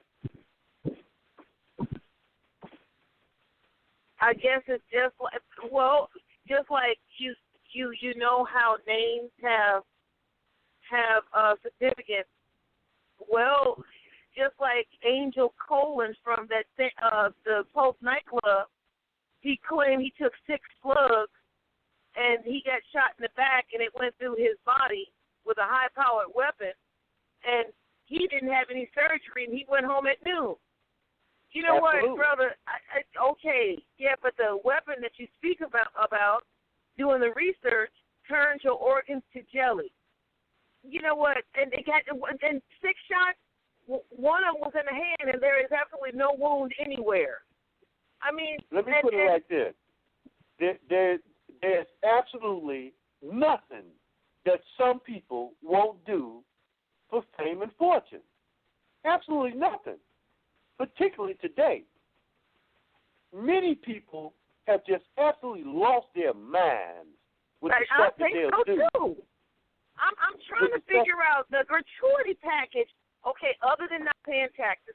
Okay, your house is paid for. Okay, I get that. Okay, it has to be a hell of a gratuity package. It can't just be your mortgage and your rent. It can't just be that. Well, I don't know. Like this. I don't know. That's what I'm saying. I don't know. I'm just giving you examples where 9 families got $1 million each. Okay? And the Sandy Hook people, the whole town, no mortgages. An entire fake town, no mortgages. Now, they could have gotten other monies, okay? I mean, I just don't know. I can't say, And they could have got other things. Some of them went on speaking tours and all kind of stuff. Oh, okay. All right. I'll take door number 2. I'm just flabbergasted at the level of blacks who are doing this. I mean, well, you know what? Sister, look. How many reality TV shows you see with black people on there clown? I mean, absolute clowning. I know. How many of these reality TV shows do you see? Well, I mean, and then look at Maury. How long has he been exploiting a lot? Jerry Springer. What, 20 plus years now with Maury. Jerry Look Springer. at this Maury. Look at his eyebrows. That's his baby and all this other crap. They have made an entire industry off of black people clowning. Jerry Springer been on the air for how many years now? All based on black people clowning. For how much? You know they ain't getting much. People will do anything. Okay, to be on TV. I never believed that, we were brought here by some forms of certain chips, especially after some things that Ron Martin spoke of. But I put it like this, brother. If this is where we are now, then I see why we are in the positions that we're in now. I really do. Because ain't no way in the world I wouldn't try to make money if somebody gonna be that damn dumb. I mean, why not, right? I don't know.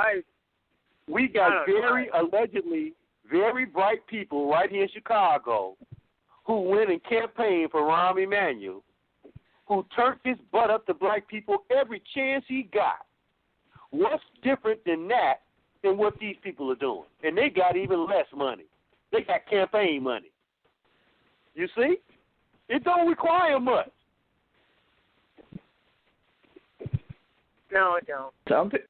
Some people just want 5 minutes of fame. That's all. That's not it. Even no money. That's why I keep saying $5. That's all it takes. Oh, I just don't know where to go at this particular point because you get completely. The news is absolute crap. It's absolute crap. You got a place to go. It's called Inside. And I'm going to be honest with you and the family. Mm-hmm. If I didn't go inside with the stuff I hear from people who claim to be in the know here in Chicago and don't know jack, I'd be out of my mind. I have to go inside. It's the only thing that keeps me going. Brother, what is there to look forward to? Because think about it. In 2 years, where are we really going to be with all of this BS? Where are we going to be in 2 years with how we're behaving? And what am I asking? You got to get some rest, baby. I'm sorry. The Museum of Natural History. If you go inside, you create your own reality. Yes. But if we don't, so for you those don't who have don't, they're to going to be be in the museum. They're going to be in the Museum of Natural History as an exhibit. or on somebody's table and they're eating you. That's it. Well, I've always said that the best episode ever of The Twilight Zone was Disturbed Man, because it was the most perfect story of how, in a lot of ways, what we really deserve. Now, keep in mind that in the story, in the episode, any blacks too strongly, any dark people in there. But just the same, it's so fitting. It's so fitting. I mean, why you went from the rulers of a planet to the ingredients in soup, and you so deserve it.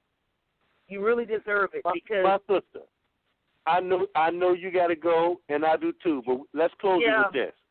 Okay. Look at all them people out there hollering and screaming and crying because Hillary Clinton lost. Hillary Clinton, out of all the people, Hillary Clinton, are you serious? There's nobody in this country that don't know the history, or at least some of it. That's all you need to know, is just some of the history of Hillary Clinton and the stuff that those people have been involved in. A lot of people and them people out there hollering and screaming and crying and acting a fool because nobody voted for that woman. No, I did. Unbelievable. But we all saw it. And now they're talking about getting out there clowning some more this summer. That's why they came up with the series The Walking Dead. That's exactly what it is, man.